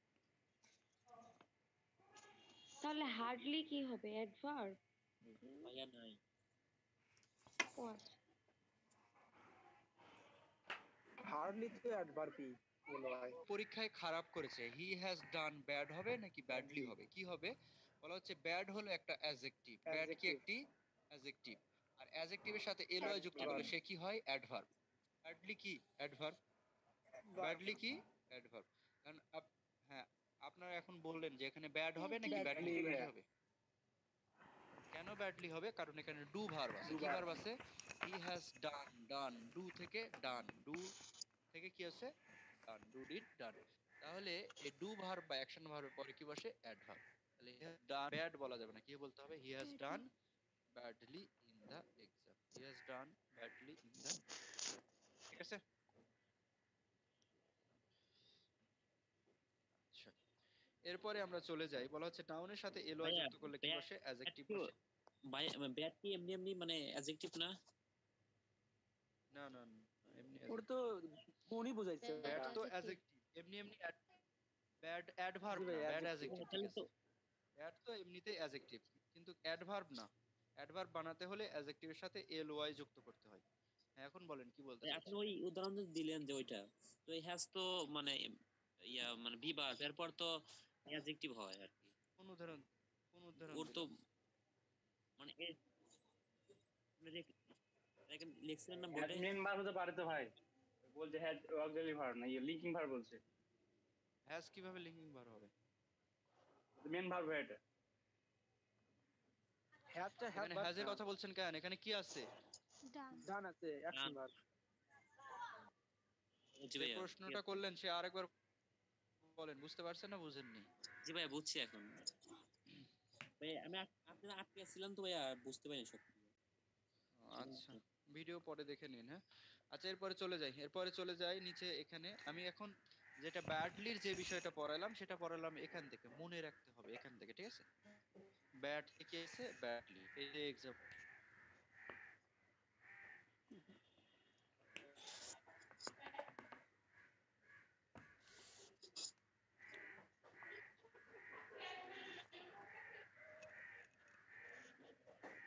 তাহলে এখানে দেখলে আমরা দেখছি যে ব্রাদারের সাথে এলওয়াই যুক্ত আছে, শুনতে পাচ্ছেন তো নাকি? জি ভাইয়া। ব্রাদারের সাথে এলওয়াই, ব্রাদার হলো একটা নাউন, নাউনের সাথে এলওয়াই যুক্ত আছে, তার মানে এখানে অ্যাডজেক্টিভ বসে আছে। কে বসে আছে? অ্যাডজেক্টিভ। কিন্তু আপনার এখানে একটা অ্যাডভার্ব দরকার। কেন অ্যাডভার্ব দরকার? সে আর আমি, আপনি আর সে, এরা কি নয়? ভাই নয়। কিন্তু দেখাশোনা করলো ভাইয়ের মতো, ট্রিট করলো কিভাবে? ভাইয়ের মতো, বিহেভ করলো, কেমন আচরণ করলো? ভাইয়ের মতো আচরণ করলো। তার মানে এই ওয়ার্ডটা আসলে মডিফাই করতে হবে কাকে? ভার্বকে। কাকে মডিফাই ভার্বকে। করতে হবে? ভার্বকে। ভার্বকে যে মডিফাই করে তাকে কি হতে হয়? অ্যাডভার্ব। অ্যাডভার্ব। ভার্বকে যে মডিফাই করে তাকে কি হতে হয়? অ্যাডভার্ব। অ্যাডভার্ব। এখন বলা হচ্ছে তাহলে আপনার দরকার ছিল অ্যাডভার্বের, কিন্তু আপনি বসিয়ে রেখেছেন কাকে? অ্যাডজেক্টিভকে। তাহলে কি সেন্টেন্স ঠিক হবে? না। না। অ্যাডজেক্টিভের দরকার হলে অ্যাডজেক্টিভ বসাতে হবে, অ্যাডভার্বের দরকার হলে কাকে বসাতে হবে? অ্যাডভার্বকে। এজন্য বলতে হবে he treated me dash, he treated me dash, আপনার বলতে হবে he treated me in a brotherly way অথবা ম্যানার। কি বলতে হবে? ইন আ ব্রাদার ওয়ে অথবা ম্যানার। কেমন? যখন আমি ইন এ ব্রাদারলি ওয়ে অথবা ম্যানার বললাম, এখানে এ হলো আর্টিকেল, ব্রাদারলি হলো অ্যাডজেক্টিভ, ওয়ে বা ম্যানার হলো নাউন, ঠিকই আছে। কিন্তু এই যে ইন থেকে শুরু করে এই বাকি অংশ, এই পুরোটা মিলে অ্যাডভার্ব। এই পুরোটা মিলে কিসের কাজ করতেছে? অ্যাডভার্বের কাজ করতেছে। হি ট্রিটেড মি, সে আমাকে আচরণ করলো, ট্রিট করলো কিভাবে? ইন এ ব্রাদারলি ওয়ে অথবা ম্যানার। ঠিক আছে? এরপর বলতেছে এরকম, the king treated his rival, এরপরে বলতেছে friendly. The king treated his rival friendly. এখানে যে ফ্রেন্ডলি আছে, এই ফ্রেন্ডলি শব্দটা কোন পার্ট অফ স্পিচ বলেন তো? অ্যাডজেক্টিভ। অ্যাডজেক্টিভ। কারণ friend plus LY, noun plus LY, তার মানে এই বেটা হলো আসলে একটা অ্যাডজেক্টিভ। কিন্তু বলেন, কিং আর তার রাইভাল মানে প্রতিপক্ষ, এরা দুইজন কি বন্ধু? না। এরা দুইজন যদি বন্ধু হতো, এই ফ্রেন্ডলি যদি রাইভালকে, এই কিংকে মডিফাই করতো, তখন তাকে আমরা বলতাম অ্যাডজেক্টিভ। কিন্তু এরা দুইজন তো বন্ধু না, বরং রাজার রাজ্যে আসছে তার রাইভাল প্রতিপক্ষ, বলতেছে আমার রাজ্যে যে এসেছো তখন তুমি আমার গেস্ট, তখন তোমাকে আমি এরকম আপ্যায়ন করবো। আর তুমি যখন যুদ্ধক্ষেত্রে মোকাবেলা করতে যাইবা, তখন তোমার সাথে সেই রকম যুদ্ধ করব। তাহলে the king treated his friend friendly, treated his rival friendly বলা যাবে না, আপনার কি বলতে হবে? এখানে আপনার ভার্বকে মডিফাই করবে। কাকে মডিফাই করবে? ভার্বকে। যে ওয়ার্ডটা ভার্বকে মডিফাই করবে তাকে অ্যাডভার্ব হতে হবে। অ্যাডজেক্টিভ দিয়ে অ্যাডভার্বের কাজ চালানো যাবে না। এজন্য আপনার বলতে হবে the king treated his rival, কি বলবেন বলেন তো? ইন এ ফ্রেন্ডলি ওয়ে অথবা in a friendly sentence. 7 number lecture শিটেও আমরা এই টপিকগুলো পড়বো। Position of adverb in a sentence. একটা সেন্টেন্সে কোন কোন পজিশনে একটা ওয়ার্ড থাকলে সেই ওয়ার্ডটাকে আমরা অ্যাডভার্ব বলবো, ঠিক আছে? আচ্ছা, প্রথম রুলসটা দেখেন। রুলসটা কি বলতেছে? ইনট্রানজিটিভ ভার্বের পরে অ্যাডভার্ব বসে। ইনট্রানজিটিভ ভার্বের পরে কি বসে? অ্যাডভার্ব বসে। ট্রানজিটিভ ভার্ব এর অবজেক্টের পরে অ্যাডভার্ব বসে। আর ইনট্রানজিটিভ ভার্বের পরে ডাইরেক্ট কি বসে? অ্যাডভার্ব বসে, ঠিক আছে? তাহলে আমরা জানি যে ইনট্রানজিটিভ ভার্বের পরে অ্যাডভার্ব বসে, অ্যাকশন ভার্বের পরে কি বসে? অ্যাডভার্ব বসে। অ্যাকশন ভার্বের পরে কি বসে? অ্যাডভার্ব। অ্যাডভার্ব বসে। কোন? আচ্ছা, তাহলে এই যে প্রত্যেকটা সেন্টেন্স দেয়া আছে 1 থেকে 6 পর্যন্ত, এর সামনে দেখবেন ভার্ব গুলো আছে, এরা হলো অ্যাকশন ভার্ব। যেমন লিভ, লিভ মানে বাস করা, এটা অ্যাকশন ভার্ব, তাহলে অ্যালোন হলো অ্যাডভার্ব। মুভ মানে নড়াচড়া করা, কোন একটা কাজ করা, এটা কি ভার্ব? Action verb. অ্যাকশন ভার্বের পরে কি বসে? অ্যাডভার্ব বসে।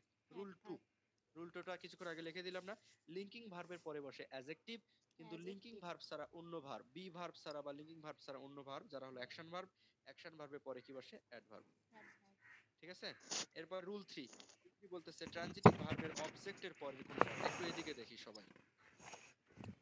এই এই রুলটা থেকে 7 নাম্বার লেকচার সেটা পড়িয়েছি। এই রুল থেকে বারবার প্রশ্ন হয়, ট্রান্সলেশনেও প্রশ্ন হয়। বলবে আমি তাকে পছন্দ করি না বললেই চলে। I like him little. Little মানে নাই বললেই চলে। 1 নাম্বার লেকচার শিটে সলভ ক্লাসে পড়াইলাম না? লিটিল মানে নাই বললেই চলে, ফিউ মানে নাই বললেই চলে, এ ফিউ এ লিটিল মানে আছে কিন্তু অল্প। বলতেছে আমি তাকে পছন্দ করি না বললেই চলে, আপনার বলতে হবে I like him little, I like him little, ঠিক আছে? ট্রান্সলেশনে এখন বলা হচ্ছে এই লিটিলটা কোন part of speech? Of speech থেকে প্রশ্ন হলো, আপনাকে বলতেছে লিটিলটা কোন পার্ট অফ স্পিচ? আচ্ছা বলেন তো লিটিল কোন পার্ট অফ স্পিচ? অ্যাডজেক্টিভ। যখন বলতেছে আই লাইক হিম লিটিল, তখন আপনার বুঝতে হবে এই লিটিল বলতে সে কি খাটো বোঝাচ্ছে? সে কি খাটো? না। না। এই লিটিল বলতে কি বোঝাচ্ছে? আমি খাটো, আমি বেটে? না, বরং না। কি বোঝাচ্ছে? আমি তাকে পছন্দ লাইক। করি না বললেই চলে। তাহলে কে খাটো বলেন তো? আমাদের পছন্দটা খাটো। কি খাটো? পছন্দটা খাটো। আই লাইক হিম লিটিল, এর মানে আমি তাকে পছন্দ করি না বললেই চলে। কথা কি শুনতে পাচ্ছেন? জি ভাইয়া। আচ্ছা, তাহলে লিটিল কি কাকে মডিফাই করতেছে? ভার্ব। ভার্বকে। যে ভার্বকে মডিফাই নাও অ্যাডভার্ব। অ্যাডভার্ব। আর বলার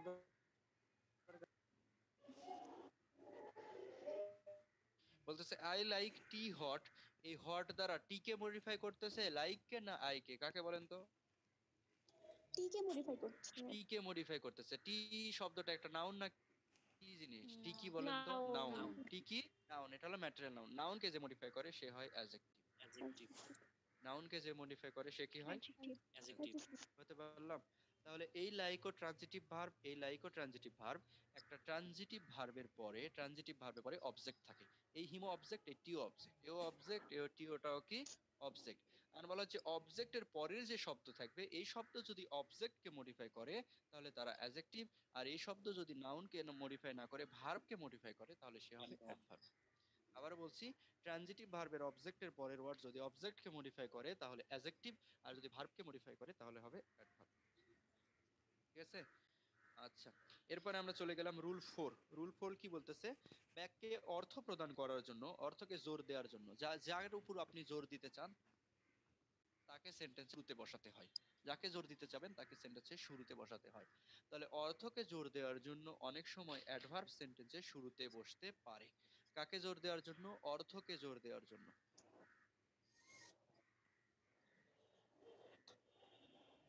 আন্ডারলাইন দিয়ে আপনাকে জিজ্ঞেস করবে ডাউনটা কোন পার্ট অফ স্পিচ। তাহলে আপনি এভাবে বলবেন দা টাইটানিক ওয়েন্ট ডাউন। সেন্টেন্সটাকে সাজিয়ে লিখবেন।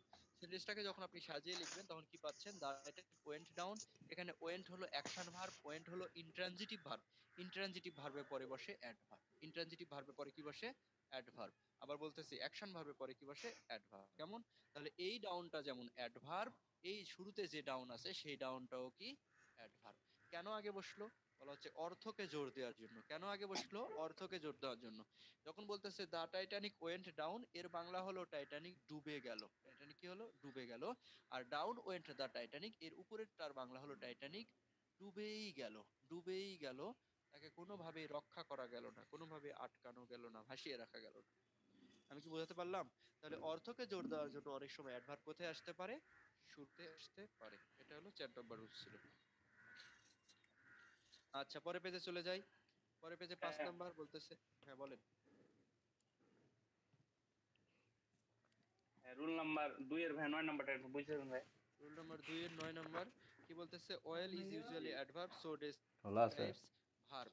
বলতেছে অয়েল শব্দটা একটা খোলা আছে, অ্যাডভার্ব, এটা খুলে সচরাচর আসো। ভার্বকে ডেসক্রাইব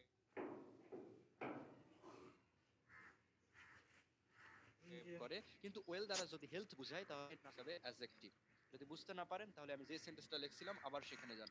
যেমন বলতেছে হি আসার ইজ সময় তো ওয়েল, হয় নাই, আমি মাসির জন্য থেকে নিয়ে আসলাম। তার মানে তার শরীর স্বাস্থ্য ভালো আছে। তার শরীর স্বাস্থ্য কি আছে? ভালো আছে। হি ইজ ওয়েল আসলে মানে ইজ নামাজ পড়া ফাইন, লাগতো, হি ওই ইজ রুম থেকে ফাইন। নিয়ে আসলাম। তার শরীর ডাকে স্বাস্থ্য ডাকে ভালো আছে, ডাকে এই ডাকে ওয়েলটা পড়েন কি না কেউ। একটা অ্যাডজেক্টিভ। কিন্তু যখন আমি লিখে হুম। He studies well, he studies well, he works well, মানে কাকে মডিফাই করতে? জি চাইলে ভাই। এভাবে মনে রাখতে পারেন, well W E double L, এই শব্দটা দ্বারা যখন স্বাস্থ্য বুঝাবে, he is well, I am well, you are well, যখন স্বাস্থ্য বুঝাবে তখন সেটা হবে অ্যাডজেক্টিভ। স্বাস্থ্য ছাড়া অন্য যে কোনো মিনিং দিলে তখন সেটা হবে অ্যাডভার্ব। অন্য যে কোনো মিনিং মানে অন্য কোনো ভার্বকে মডিফাই করলে অ্যাকশন ভার্ব হবে। আচ্ছা, আমরা পরের পেজে চলে গেলাম। পরের পেজে 5 নাম্বার বলতেছে, আমরা জানি ইম্পারেটিভ সেন্টেন্স সচরাচর শুরু হয় ভার্ব দ্বারা। ইম্পারেটিভ সেন্টেন্স শুরু হয় কি দ্বারা?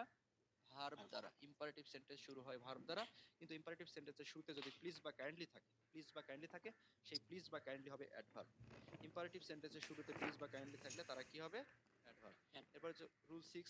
রুল 6 বলতেছে প্রিপজিশনের পরে যদি কোনো ওয়ার্ড না থাকে, পরে কোনো ওয়ার্ড নাই, যে সকল ওয়ার্ড প্রিপজিশন অ্যাডভার্ব কনজাংশন উভয়ই হতে পারে, তাদের পরে যদি কোনো ওয়ার্ড না থাকে তাহলে তারা অ্যাডভার্ব, এদের পরে যদি নাউন প্রোনাউন বা নাউন ফ্রেজ থাকে তাহলে তারা প্রিপজিশন। এটা হলো রুল 6। আচ্ছা, এরপর রুল 7-এ যান। রুল 7 বলতেছে যত তত বুঝাইলে ওই ওয়ার্ডগুলো হবে অ্যাডভার্ব। যত তত বুঝাইলে ওই ওয়ার্ডগুলো কি হবে? Adverb. The plus comparative, the plus comparative, the plus অ্যাডজেক্টিভের 2, দা প্লাস অ্যাডজেক্টিভের 2 আমরা ইউজ করব। The sooner, the better. আবারও বলছি, যত তত বুঝাইলে ওই ওয়ার্ডগুলো কি হবে? অ্যাডভার্ব হবে। যত তত বুঝাইলে ওই ওয়ার্ডগুলো হবে অ্যাডভার্ব। সেক্ষেত্রে আমরা কি পাচ্ছি? দা সুনার, দা বেটার। তাহলে এখানে দা প্লাস অ্যাডজেক্টিভের 2, দা প্লাস অ্যাডজেক্টিভের 2। এখন বলা হচ্ছে যত তাড়াতাড়ি হয় ততই ভালো। যত তত বুঝাইলে এই ওয়ার্ডগুলো হবে অ্যাডভার্ব। এখানে সুনার শব্দটা একটা অ্যাডভার্ব, বেটার শব্দটাও একটা কি? অ্যাডভার্ব। ঠিক আছে? সুনার শব্দটা একটা অ্যাডভার্ব, বেটার শব্দটাও কি একটা অ্যাডভার্ব। আচ্ছা, এরপর রুল 8। রুল 8 বলতেছে, এই রুল 8টা এটা পড়ানো হয়েছে। যদি ভার্ব একটা থাকে তাহলে অ্যাডভার্ব বসে সাবজেক্ট এবং ভার্বের মাঝে, আর যদি ভার্ব দুইটা থাকে তাহলে অ্যাডভার্ব বসে দুই ভার্বের মাঝে, অক্সিলারি ভার্বের মাঝে এবং মেইন ভার্বের মাঝে। আচ্ছা, এরপরে বাকি যেগুলো আছে সেগুলো সবই আপনাদের পড়ানো হয়েছে। এরপরে চলে গেলাম অ্যাডভার্ব এর ব্যবহার। অ্যাডভার্ব এর ব্যবহার বলা হচ্ছে একটা সেন্টেন্সে যদি দুই বা ততোধিক অ্যাডভার্ব থাকে তাহলে কোন অ্যাডভার্ব আগে যাবে আর কোন অ্যাডভার্বটা পরে যাবে এর একটা ক্রম আছে। কথা কি শুনতে পাচ্ছেন সবাই? জি ভাইয়া। দেখতে পাচ্ছেন? জি ভাইয়া। জি ভাইয়া। ভাইয়া। আচ্ছা, কে জানি দেখতে পাচ্ছে না। তাহলে আমরা কি পাইলাম? আমরা পাচ্ছি যে একটা সেন্টেন্সে যদি অনেকগুলো অ্যাডভার্ব থাকে তাহলে কোন অ্যাডভার্ব আগে বসবে আর কোন অ্যাডভার্ব পরে বসবে এর একটা ক্রম আছে। এই ক্রমটাকে বলা হচ্ছে order of adverb. Order of adverb, অ্যাডভার্বের ক্রমটা কি আমরা জানি? এমপিটি। অর্ডার অফ অ্যাডভার্ব, অ্যাডভার্বের ক্রমটা কি? এমপিটি। ইকবাল, ব্যাটারি চেঞ্জ করো।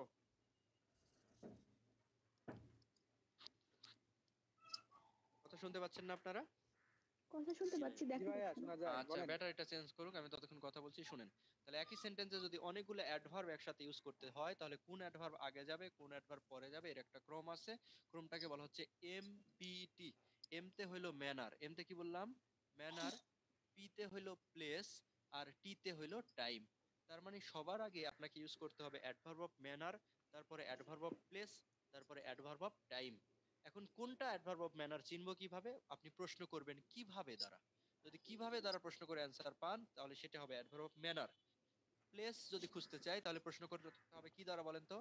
কোথায়? আর যদি টাইম চিনতে চাই তাহলে প্রশ্ন করতে হবে কখন, কখন, কখন। কখন? জি। তাহলে একই সেন্টেন্সে যদি আমি অনেকগুলো অ্যাডভার্ব ইউজ করতে চাই তাহলে কোন অ্যাডভার্ব আগে আসবে আর কোন অ্যাডভার্ব।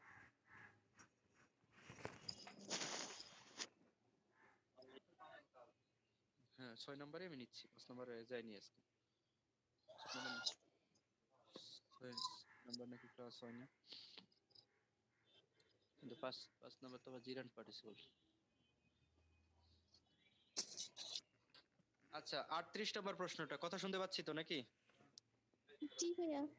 আচ্ছা, তাহলে 38 নম্বর প্রশ্নটা দেখি। বলতেছে Peter and Tom play tennis every afternoon with Mary and me. With Mary and me, এখানে ভুল আছে। ভুলটা কি বলা হচ্ছে?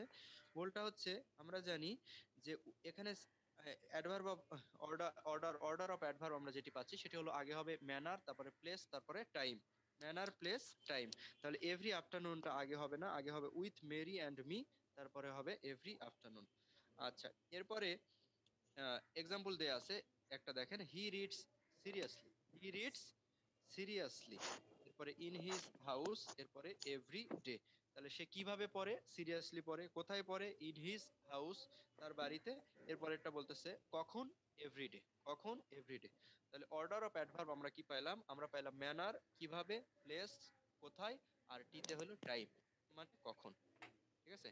অর্ডার অফ অ্যাডভার্ব বলা হচ্ছে একই সেন্টেন্সে যদি অনেকগুলো অ্যাডভার্ব থাকে কোনটা আগে বসবে কোনটা পরে বসবে এর একটা ক্রম আছে। ক্রমটা কি? Manner place time. Manner place time. Okay, আচ্ছা। তাহলে এক্ষেত্রে আমরা যেটি পাবো সেটি হচ্ছে কিভাবে, তারপরে কোথায়, তারপরে কখন। তাহলে এরকম বলতেছে she reads very attentively. She reads very attentively. কিভাবে পড়াশোনা করে? ভেরি অ্যাটেন্টিভলি, ভেরি কেয়ারফুলি পরে ইন হার রুম। কোথায়? In her room. কখন? এরপরে বলতেছে এভরি ডে। এভরি ডে এই যে এখন কেউ যদি সিরিয়ালটা উল্টাপাল্টা করে, শি রিডস আগে যদি বলে in her room very attentively every day, তাহলে কি হবে? না। আচ্ছা, এরপরে পেজে চলে যান। 9 নাম্বার পেজের 3 নাম্বার রুলসে দাগ দেন, খুবই গুরুত্বপূর্ণ। 9 নাম্বার পেজে 3 নাম্বার রুলস বলা হচ্ছে ইংরেজিতে ডাবল নেগেটিভ করা হয় না। ইংরেজিতে ডাবল নেগেটিভ করা যায় না। ইংরেজিতে ডাবল নেগেটিভ করা যায় না। ইংরেজিতে double negative, double superlative, double comparative, double future এগুলো করা যায় না। আচ্ছা, 72 নাম্বার প্রশ্ন দেখেন, সেলডম মানে কি? সেলডম হলো একটা অ্যাডভার্ব। এরপর 73 বলতেছে he hard worker hardly put off his daily work for tomorrow. যারা কঠোর পরিশ্রমী তারা কখনো তার আজকের কাজ আগামী দিনের জন্য ফেলে রাখে না বললেই চলে। হার্ডলি মানে রাখে না বললেই চলে। এরপরে 74 নাম্বার, এখানে যেটা দেয়া আছে সেটা হলো has not completed the task yet। এরপরে মিনা, এরপরে আছে হ্যাজ নট নাইদার। আমরা যখন 10 নাম্বার লেকচার শিটে এগ্রিমেন্ট পড়ি, একটা ছিল অ্যাফার্মেটিভ এগ্রিমেন্ট আর একটা ছিল নেগেটিভ এগ্রিমেন্ট। নেগেটিভ এগ্রিমেন্ট দুই ভাবে করা যায়, একটা হলো নাইদার দ্বারা আর একটা হলো আইদার দ্বারা। আমরা তখন শিখেছিলাম নাইদার নিজেই নেগেটিভ, নাইদার দিলে আর নট দেয়া যায় না। তাহলে এখানে দেয়া আছে হ্যাজ নট নাইদার, নাইদার দিলে কি দেয়া যাবে না? নট দেয়া যাবে না। আর যদি আপনি নট দিতে চান তাহলে আপনার দিতে হবে আইদার, তাই নয় কি? আচ্ছা, এরপরে 11 নম্বর কোনো সমস্যা আছে কারো? লেট মানে দেরি, দেরি করে আসি। যেমন আমি 10 মিনিট পরে ক্লাস শুরু করছি না, আপনাদের 3:10 বা 15-তে শুরু হয় ক্লাস, আগে আপনারা ইকবাল ভাইয়ের সাথে কথা বলেন, আমি ইচ্ছা করেই 10 মিনিট লেটে আসি যাতে আপনাদের কথাবার্তাটা ঠিকঠাক সম্পূর্ণ হয়। তাহলে লেট মানে কি? দেরি। যখন দেরি বুঝাবে তখন আমরা বলি লেট। আর লেটলি মানে হলো রিসেন্টলি। লেটলি মানে কি? রিসেন্টলি। যেমন রিসেন্টলি বাংলাদেশে কি হবে? রিসেন্টলি বাংলাদেশে মনে করেন যে বিভিন্ন কোম্পানি থেকে অটোমোবাইল মানে গাড়ি তৈরি করতে চাচ্ছে, এতে করে গাড়ির আগে কিনতে, একটা কার কিনতে আগে যে খরচ পড়তো এখন তার চেয়ে 3 গুণ, 3 ভাগের 1 ভাগ খরচ হয়ে যাবে, কম হবে। তাহলে এটা এখানে কি বলা হচ্ছে? রিসেন্টলি আমাদের দেশে জাপানি একটা কোম্পানি তারা গাড়ি তৈরি করতে চাচ্ছে, ঠিক আছে? তাহলে লেটলি মানে রিসেন্টলি মানে সম্প্রতি, রিসেন্টলি মানে কি? সম্প্রতি। Late মানে কি? দেরি। এরপর নিচেরটা দেয়া আছে হার্ডলি, হার্ডলি মানে কদাচিৎ, মানে কোনো কাজ করা হয় না বললেই চলে, করা হয় না বললেই চলে। তাহলে বলতেছে he hardly comes to visit me, he hardly visits me, সে খুবই কম আমার সাথে দেখা করে না বললেই চলে। আর আরেকটা আছে হার্ড, হার্ড মানে কঠোর, ওটার এক্সাম্পল তো দেখাইছি। হি ইজ হার্ড, সে নির্দয়, এটা হার্ডটা হলো অ্যাডজেক্টিভ। হি ওয়ার্কস হার্ড, ওয়ার্কের পরে আছে এই হার্ডটা হলো adjective। এরপর 4 নম্বরে জাস্ট মানে এই মাত্র, আর জাস্টলি মানে ন্যায়সঙ্গত ভাবে, মানে প্রপারলি। জাস্টলি মানে কি? ন্যায়সঙ্গত ভাবে বা প্রপারলি। বলতেছে I have just started my lecture, আমি এই মাত্র ক্লাসটা শেষ করলাম। I have just started my lecture, আমি এই মাত্র ক্লাসটা কি করলাম? শুরু করলাম। আর জাস্টলি মানে ন্যায়সঙ্গত ভাবে। তাহলে জিজ্ঞেস করতে হবে আপনাদের টিচার কেমন পড়ায়? বলতেছে হি টিচেস জাস্টলি। জাস্টলি মানে কি? প্রপারলি, অ্যাকর্ডিংলি, যেমন পড়ানো দরকার তেমনই পড়ায়। এরপরে যাই সামটাইমস এর ব্যবহার। 15-16 নাম্বার লেকচার শিটে সামটাইমস এর ব্যবহার পড়াইলাম না? জি ভাইয়া। আবার কি পড়াতে হবে? না ভাইয়া। তাহলে বলা হচ্ছে সাম স্কিপ করেন। হলো কি? টাইম। টাইম মানে সময়, টাইম মানে সময়, আর সাম এখানে adjective, time noun, some time মানে কিছু সময়। যখন টিচার বেল দিয়ে যায়, বলে যে আর লেখা যাবে না, স্টপ রাইটিং স্টপ রাইটিং, তখন আমরা বলি give me some time, some time, some time, আমাকে কিছু সময় দেন, please give me some time. তাহলে সাম টাইম মানে হলো কিছু সময়। আর যদি আপনি ভুলেও এরকম লেখেন সাম টাইমস, তাহলে কি হবে? ভুল এটা। ভুল হবে। সামটাইমস এটা কি শব্দ? ভুল শব্দ, এটা করা যাবে না, কারণ টাইম হলো আনকাউন্টেবল। আনকাউন্টেবল সাথে কি করা যায় না? এস বাই এস ইয়েস যুক্ত ভাই। করা যায় না। এরপরে আরেকটা আছে সাম, কিন্তু স্পেস নাই, কি নাই? স্পেস নাই, সামটাইমস একসাথে আছে। এই সামটাইমস মানে হলো মাঝে মাঝে, এর মানে কি? মাঝে মাঝে, এটা হলো একটা অ্যাডভার্ব। স্পেস না দিলে আপনি এস দিতে পারেন, তখন আর নাউন নাই, তখন আর স্পেস আছে, তখন টাইম হলো নাউন। আর যখন একসাথে একত্রে অ্যাটাচড জোড়া লেগে আছে তখন সামটাইমস পুরোটা মিলে কোন পার্ট অফ স্পিচ? অ্যাডভার্ব। কি বুঝাবে? মাঝে মাঝে বুঝাবে। আরেকটা আছে সাম স্পেসও নাই এসও নাই, সাম টাইম যুক্ত একসাথে অ্যাটাচড, এর মানে হলো ফিউচারের কোনো এক অনির্দিষ্ট সময়, ভবিষ্যতের কোনো এক অনির্দিষ্ট সময়, কোনো এক অনির্দিষ্ট সময়, অনির্দিষ্ট সময়, এই কোনো এক অনির্দিষ্ট সময় সামটাইম, এটাও একটা অ্যাডভার্ব, এটাও একটা কি? অ্যাডভার্ব। ঠিক আছে? নিচে যে সামটাইম বলতেছে কোনো এক অনির্দিষ্ট সময়, ভবিষ্যতের কোনো এক অনির্দিষ্ট সময়। লেটস হ্যাভ ডিনার সামটাইম, চলো কোনো এক সময় বসি, দুইজন বসে dinner. Let's have dinner sometime. আর এই সামটাইমস মানে কি? মাঝে মাঝে। He sometimes he visits me, sometimes he visits me, মাঝে সাঝে সে আমার সাথে দেখা করতে আসে। আচ্ছা, এরপরে 6 number, too dot dot to, এগুলো কি পড়াতে হবে? সিম্পল সেন্টেন্সে বসে টু ডট ডট টু, আর একটা কমপ্লেক্স সেন্টেন্সে বসে so dot dot that.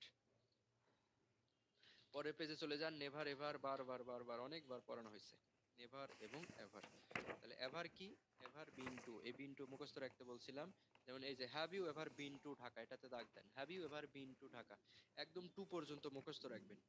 Have you ever been to, to পর্যন্ত মুখস্থ রাখবেন। পরীক্ষার খাতায় ঢাকা থাকবে, পটুয়াখালী অথবা কক্সবাজার, ঠিক আছে, এরকম, অথবা বাইরের কোন একটা কান্ট্রির নাম থাকবে। Have you ever been to Cox's Bazar, have you ever been to Saint Martin.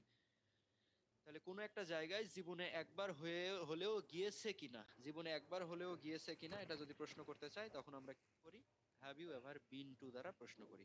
আর কোনো একটা জায়গায় গিয়েছে, সেখান থেকে এখনো ফেরত আসেনি, সেখানে রাস্তায় আছে, পথে আছে, বা সেখানেই আছে, অথবা আসতেছে কিন্তু এখনো পৌঁছায়নি, এরকম জায়গায় আমরা ইউজ করি গান। ঠিক আছে, he has gone to Dhaka, তার মানে সে ঢাকায় গিয়েছে, হয় রাস্তায় আছে, অথবা ঢাকায় আছে, অথবা ব্যাক করতেছে কিন্তু এখনো রাজশাহীতে আসেনি। তাহলে he has gone to Dhaka. আর বিন টু কখন বলবো? জীবনে একবার হলেও গিয়েছে কিনা এটা জানার জন্য আমি প্রশ্ন করতেছি, তখন আমি বলবো have you ever been to, তারপরে এটা।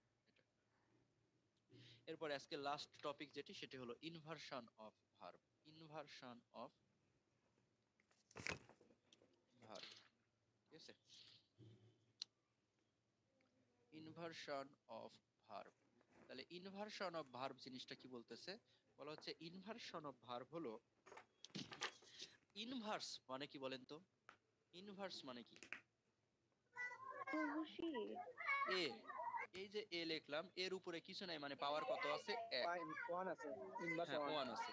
কিন্তু ইনভার্স মানে এর উল্টাটা। ইনভার্স মানে কি? এর উল্টাটা। তার মানে উল্টা এ minus. Inverse one, A inverse one. তাহলে এখানে আছে এ, আর এ ইনভার্স ওয়ান মানে কি? One by a, one by a. জি এটাই। তার মানে ইনভার্স মানে কি বুঝি আমরা? উল্টা। ইনভার্স মানে কি বুঝি? উল্টা, এই তো নাকি? আচ্ছা, ইনভার্সন অফ ভার্ব মানে হচ্ছে ভার্বের একটা সেন্টেন্সে একটা পজিশন আছে, একটা অ্যাসার্টিভ সেন্টেন্সে ভার্ব কোথায় বসে? সাবজেক্টের পরে। সাবজেক্টের পর। তাহলে একটা অ্যাসারেটিভ সেন্টেন্সে ভার্ব কোথায় বসে? সাবজেক্টের পরে বসে। একটা অ্যাসারেটিভ সেন্টেন্সে ভার্ব কোথায় বসে? সাবজেক্টের পরে বসে। কিন্তু অ্যাসারেটিভ সেন্টেন্সে ভার্ব যদি সাবজেক্টের পরে না গিয়ে আগে আসে, পরে না গিয়ে কোথায় আসে? আগে আসে, তখন তাকে আমরা বলবো ইনভার্সন অফ ভার্ব। আমি কি বোঝাতে পারলাম? ইনভার্স মানে উল্টা, ইনভার্স মানে বিপরীত। বলতেছে একটা অ্যাসারেটিভ সেন্টেন্সে আগে বসবে সাবজেক্ট, তারপরে বসবে ভার্ব। কিন্তু ভার্বটা যদি সাবজেক্টের আগে চলে আসে, তখন তাকে আমরা বলবো ইনভার্সন অফ ভার্ব, মানে উল্টাটা। এখন ইনভার্সন অফ ভার্ব যে রুলসটা ফলো করে, সেই রুলসের নাম হলো নাজভি। কি বললাম? NASVE, সেই রুলসটার নাম হলো নাজভি। এখানে এনতে নেগেটিভ অ্যাডভার্ব, এনতে কি বলতেছি? Negative adverb. বলা হচ্ছে কোন একটা সেন্টেন্সে যদি নেগেটিভ অ্যাডভার্ব শুরুতে থাকে, তাহলে এই যে এসতে হলো সাবজেক্ট, এই সাবজেক্টের আগে আপনাকে কি আনতে হবে? অক্সিলারি ভার্ব আনতে হবে। আর ভিতে কি? ভার্ব। আর ইতে হইল এক্সটেনশন, মানে অতিরিক্ত পার্ট। তাহলে ইনভার্সন অফ ভার্ব কি রুলস ফলো করে? নাজভির রুলস। ইনভার্সন অফ ভার্ব রুলসটা ফলো করে, তার নাম হলো নাজভির রুলস। নাজভির রুলসটা কি বলতেছে? আগে বসাবো নেগেটিভ অ্যাডভার্ব, তারপরে অক্সিলারি, তারপরে সাবজেক্ট, তারপরে ভার্ব, আর পরে অতিরিক্ত অংশ, এক্সটেনশন। সবাই কি ক্লিয়ার?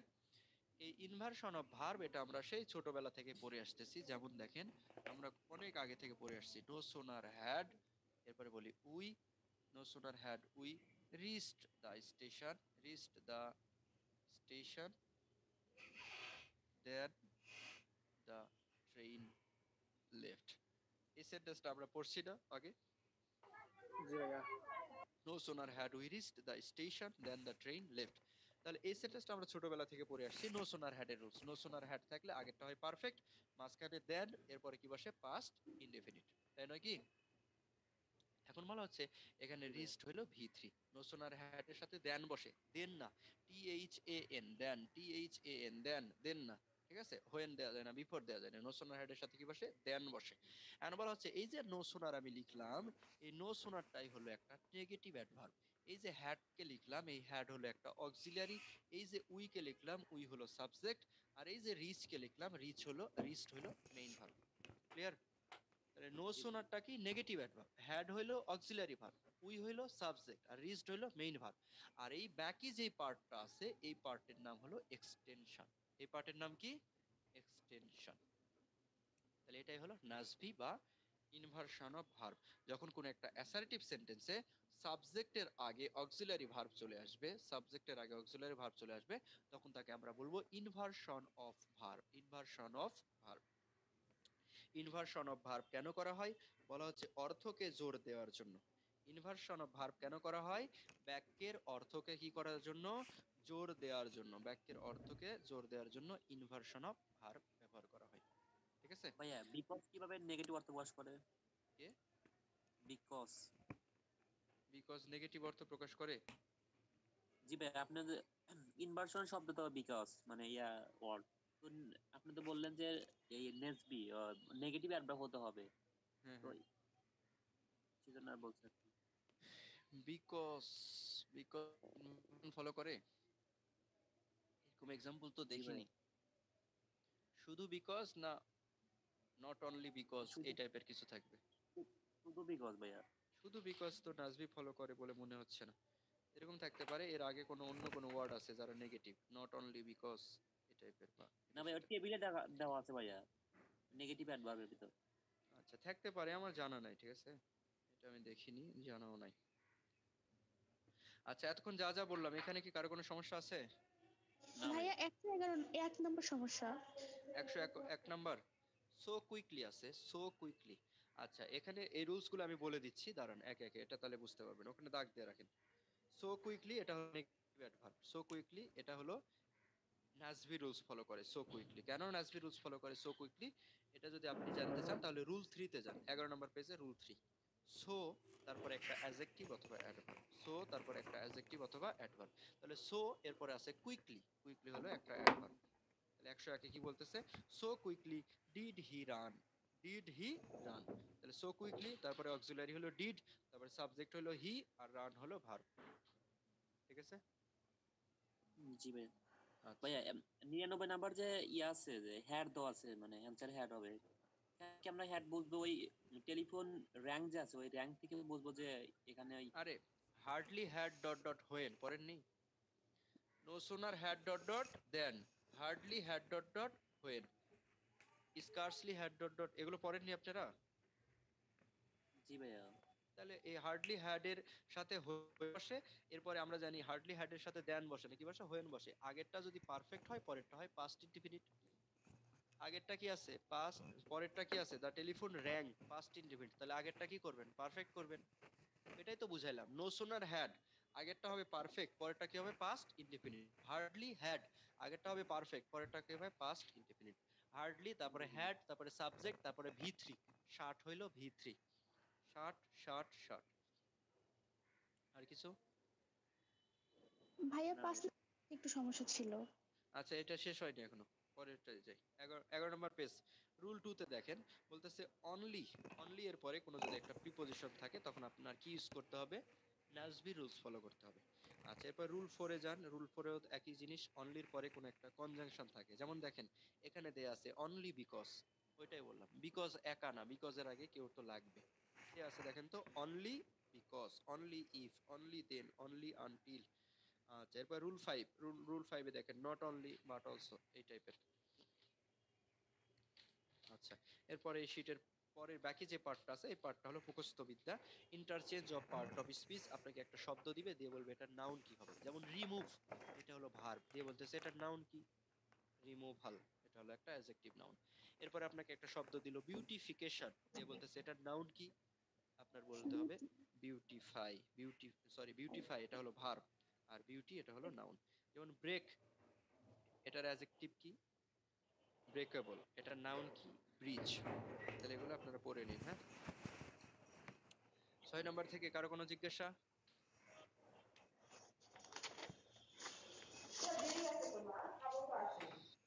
আচ্ছা সময় সমস্যা না তাহলে 5 নম্বরে গেলাম। ওকে, ভাইয়া 5 নাম্বার পেজে এটা সমস্যা ছিল। 6 নম্বর শিটের 5 নম্বর পেজ। জি ভাইয়া, হ্যাঁ বলেন। 5 নাম্বার পেজে 45 নাম্বার এমসিকিউটা। 45 number I wandered lonely as a cloud. এখানে বলতেছে এখানে হলো অ্যাডভার্ব কয়টা আছে, ঠিক আছে, অ্যাডভার্ব কয়টা আছে। আই ওয়ান্ডার্ড লার্নলি, এখানে যে লার্নলি আছে এই লার্নলিটাই হলো একটা অ্যাডভার্ব, ঠিক আছে। আই ওয়ান্ডার্ড লার্নলি, ওয়ান্ডার মানে ঘুরে বেড়ানো, ওয়ান্ডার মানে ঘুরে বেড়ানো, এটা হলো অ্যাকশন ভার্ব। অ্যাকশন ভার্বের পরে কি বসে? অ্যাডভার্ব বসে। তাহলে লার্নলি একটা অ্যাডভার্ব। এরপরে ফ্লোটস অন হাই আছে না, দ্যাট ফ্লোটস অন হাই আছে না। জি ভাইয়া। এরপরে আছে দেখেন ওভার, ওভার ওভার থেকে শুরু করে বাকি অংশ যে পার্টটা আছে এটা একটা adverb। আচ্ছা, আর কিছু? 6 নম্বর আর কার কোনো প্রশ্ন? 5 নম্বরে গেলাম, ঠিক আছে। 5 নম্বর লেকচার শিটের প্রথমে যে 2 নম্বর পেজ আছে, চিটাগাং ইউনিভার্সিটি প্রশ্ন আছে, এখানে কারো কোনো সমস্যা? প্রবলেম আছে ভাইয়া। হ্যাঁ বলেন, দ্রুত বলবেন। আপনাদের 7 বলা নম্বর হয়েছে যে কোশ্চেন শিট আগে, কোশ্চেন গতকাল পরীক্ষা হয়ে যাবে, যেমন আগামীকাল পরীক্ষা হবে, এরপরে আবার একদিন পরে তো ক্লাস। এই সারা দিন সারা রাতে আপনার শিটটা পড়বেন ভালো করে, যেটা প্রশ্ন সেটা দাগে রাখবেন। বলেন এখানে কার কোনো সমস্যা আছে? ভাইয়া 7 6 নম্বর। নাম্বার। আচ্ছা 6 নাম্বার কি বলতেছে? Rizvi failed because his answer was not pertinent to the question asked. বলা হচ্ছে রিজভি ফেল করেছে। কেন ফেল করেছে? সে যে অ্যান্সার করেছে, অ্যান্সার ঠিকই লিখেছে, মানে অনেক লিখছে, 5 পেজ 10 পেজ লিখছে, কিন্তু তার অ্যান্সারগুলো কি ছিল? ঠিক ছিল না। অ্যান্সারগুলো প্রশ্নের সাথে কি ছিল? সঙ্গতিপূর্ণ আসলে ছিল না, ঠিক আছে। যেটা প্রশ্ন করা হয়েছে সেটা না অ্যান্সার করে অন্য কোনো প্রশ্নের উত্তর দিয়ে বসে আছে, ঠিক আছে। এরপর 7 নম্বর যেটা বলতেছে, দ্য ওম্যান, এখানে আসলে ছিল whom I spoke to was old and bent. The woman whom I spoke to, অথবা the woman that I spoke to was old and bent. ভাইয়া কি হয়ে তাহলে গেল? ভাই অ্যান্সার কোনটা হবে? I spoke to a woman who was old and bent, ঠিক আছে। তাহলে I spoke to a woman who was old and bent, who was old and bent, ঠিক আছে। আচ্ছা শেষ করি আমি, এটা শেষ হয়নি। I spoke to a woman who was old and bent, এটা একটা সেন্টেন্স। এই সেন্টেন্সটাকে ঘুরে লিখতেছে ওরা যেভাবে, সেটা কি? আগে এই যে এখান থেকে শুরু করতেছে দেখেন, দা ওম্যান, ঠিক আছে। এরপরে ওরা দিচ্ছে কি? ড্যাশ, তারপরে হলো আই স্পোক। এরপরে দেখেন তো এখানে কি ছিল? টু। এখানে কি ছিল? টু। তাহলে আপনার এখানে দিতে হবে স্পোক টু। এরপরে হু তো আর লাগছে না, ওয়াজ থেকে বাকি অংশ, ওয়াজ ওল্ড অ্যান্ড বেন্ট।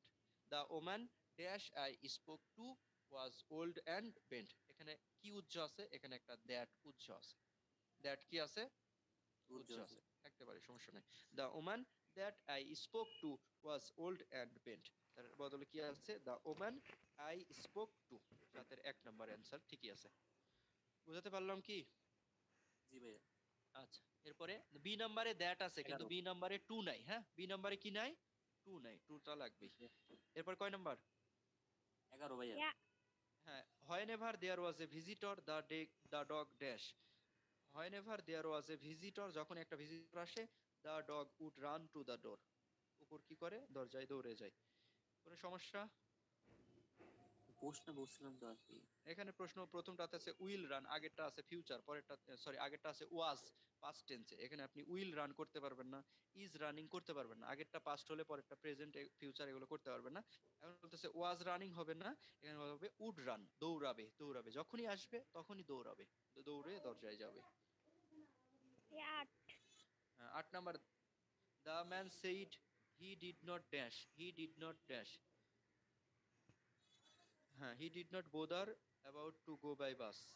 আচ্ছা, এখন জিজ্ঞেস করা হচ্ছে যে আপনি কি বাসে যাবেন কি যাবেন না। বলতেছে আমার কোনো সমস্যা নেই, কোনো সমস্যাই নাই, আমি বাসে যাইতে পারবো, এটা আমি আই ডোন্ট কেয়ার, ঠিক আছে। 16। People who don't like boys with long hair or girls with tattoos are probably dash. বলতেছে যে সকল মানুষ বড় চুল রাখা পছন্দ করে না, মহিলাদের এই যে মডার্ন ডেজে বাইরে যাওয়া পছন্দ করে না, অথবা টাট্টু টাট্টু এগুলো মারা পছন্দ করে না, আঁকানো পছন্দ করে না, তারা হলো কনজারভেশন। আচ্ছা, অর্থাৎ তারা কি, তারা হলো এটাকে কি বলে, কনজারভেটিভ মুন মাইন্ডের, কনজারভেটিভ, কনজারভেটিভ থেকে আসছে কনজারভেশন। আর কিছু? 14 নাম্বার। 14 নম্বর কি বলতেছে, দা ওয়ার্ল্ড ড্যাশ। আচ্ছা, ওয়ার্ড আছে এখানে, ওয়ার্ড হবে না, ওয়ার্ল্ড, ওয়ার্ল্ড করেন, দা ওয়ার্ল্ড, দা ওয়ার্ল্ড, ভাইয়া WRLD, কোয়াইপিএস ওয়ার্ল্ড, ওয়ার্ল্ড, দা ওয়ার্ল্ড। আপনাদের যখন টেন্স পড়াই, টেন্স পড়ানোর সময় বলেছিলাম বাই অথবা নেক্সট এর পরে যদি একটা সময় থাকে, বাই নেক্সট এর পরে যদি একটা সময় দেয়, দিয়ে যদি জিজ্ঞেস করে এই সময়ের মধ্যে এত বছর পূর্তি হবে বা এটা ঘটবে ওটা ঘটবে, এই সময়ের মধ্যে, এই সময়ের মধ্যে এটা ঘটবে ওটা ঘটবে, তখন আপনারা করতে হবে future perfect tense, future perfect টেন্সের ভিডিওটা দেখে নেবেন। বাই বা নেক্সট এর পরে যদি একটা সময় দিয়ে বলে এই সময়ের মধ্যে 10 বছর 5 বছর পূর্তি হবে বা এটা ওটা সম্পূর্ণ হবে, করতে হবে, তখন আপনার কি করতে হবে, future perfect, will have changed. আর কিছু? আচ্ছা, সমস্যা না দিলে পরে পেজে যান। হ্যাঁ, 27 নম্বর। 27 নাম্বার। আচ্ছা, অ্যাসারটেইনড, অ্যাসারটেইনড মানে কি, এটা রিটেনে এগুলো সেন্টেন্স গুলো ইউজ হয়, ট্রান্সলেশন এগুলো ইউজ হয়। Biologists have ascertained that specific cells convert chemical energy into mechanical energy. বলতেছে বায়োলজিস্ট যারা, তারা বিশ্বাস করে, তারা আর্গু করতেছে, তারা প্রমাণ করে দেখিয়েছে, তারা প্রমাণ করে দেখিয়েছে যে যে স্পেশালাইজড কিছু, বিশেষায়িত কিছু সেল কোষ আছে যারা কি করে, যারা রাসায়নিক শক্তিকে যান্ত্রিক শক্তিতে রূপান্তরিত করে। অ্যাসারটেইনড মানে হলো আর্গুড, আর্গুড। 28 নম্বর। 28 number, ice skate is manufactured entirely, entirely, entirely মানে solely, entirely মানে সম্পূর্ণরূপে, একমাত্র কার উপর ডিপেন্ড করে, এটা আয়রনের উপর ডিপেন্ড করে। entirely মানে সম্পূর্ণরূপে, একমাত্র কার উপর, solely মানে পুরোপুরি ভাবে একটাই বিষয়ের উপর ডিপেন্ড করে, সেটা হলো আয়রন। 29 30। আচ্ছা, 29 কি বলতেছে, when hummingbirds fly, their wings beats are so rapid that the wing seems blurred। আচ্ছা, ব্লার মানে বুঝেন না? আমরা যখন পিকচার উঠি তখন অনেকে বলে না ব্লার করে উঠাও, মানে শুধু আমার ফেসটা বোঝা যাবে, পিছনে কি আছে এগুলো বোঝা যাবে না, পিছনের গুলো কি হবে, গোলাপ।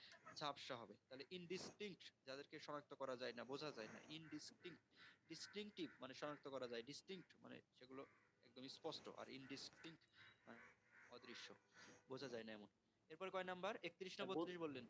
32 33। But if a baby bird stays alive for 2 or 3 weeks after leaving the nest, is has fair chance of become আছে, এখানে become হবে না, becoming, fair chance of becoming, এটা হলো পিন পয়েন্ট এরর, কোথায় ভুল আছে। অফ এর পরে ভার্ব প্লাস আইএনজি, অফ এর পরে জিরান্ড বা নাউন। জি আচ্ছা, ভাইয়া। 33 number, 33। wild and rain continually hit against the surface of the earth, broken large, আচ্ছা এখানে ব্রোকেন হবে না, এখানে হবে breaking, breaking large rocks to smaller. এখানে ব্রোকেন হবে না, এখানে হবে ব্রেকিং, কারণ হচ্ছে প্রতিনিয়ত বাতাস বাহিত হচ্ছে, পানি প্রবাহিত হচ্ছে, এরা প্রবাহ হওয়ার ফলে কাজটা হলো চলমান, প্রতিনিয়ত এরা কি করতেছে, ক্ষয় করতেছে। কাকে ক্ষয় করতেছে? এই যে লার্জ রকস, লার্জ রকস।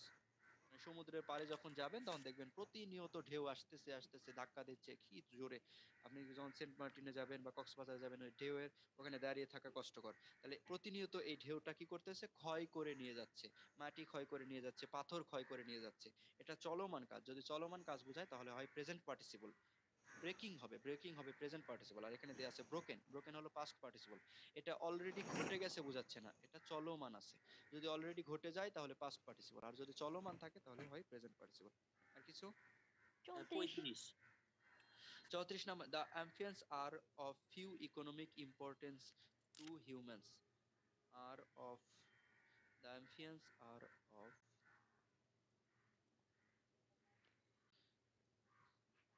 আচ্ছা এখানে আছে ইকোনমিক ইম্পর্টেন্স, বলেন তো ইম্পর্টেন্স আছে না ইম্পর্টেন্সেস আছে, কি আছে? ইম্পর্টেন্স। ইম্পর্টেন্স। তাহলে সিঙ্গুলারের আগে ফিউ দেওয়া যাবে না, ফিউ মানে ওয়ান প্লাস। 1 নাম্বার লেকচার শিটে আপনাদের পড়াইছিলাম, ফিউ মানে নাই বললেই চলে, যদিও নাই বললেই চলে তবুও একের অধিক। তাহলে এখানে ইম্পর্টেন্স আছে, ইম্পর্টেন্স, তাহলে এখানে আপনার ফিউ ইউজ করা যাবে না। এখন আপনার ধরতে হবে ইম্পর্টেন্স হলো আনকাউন্টেবল, এখানে লেখতো লিটিল। আচ্ছা, 35 নম্বরের সমস্যা, the earth was once inhabited by plants and animals of which today there is none there is no living trace, none হবে না, এখানে হবে no, there is no living trace. আর কিছু এই পেজে কারো এই কোনো পেজে নাই। সমস্যা? আচ্ছা সমস্যা না তাহলে 4 নম্বর পেজে যাব।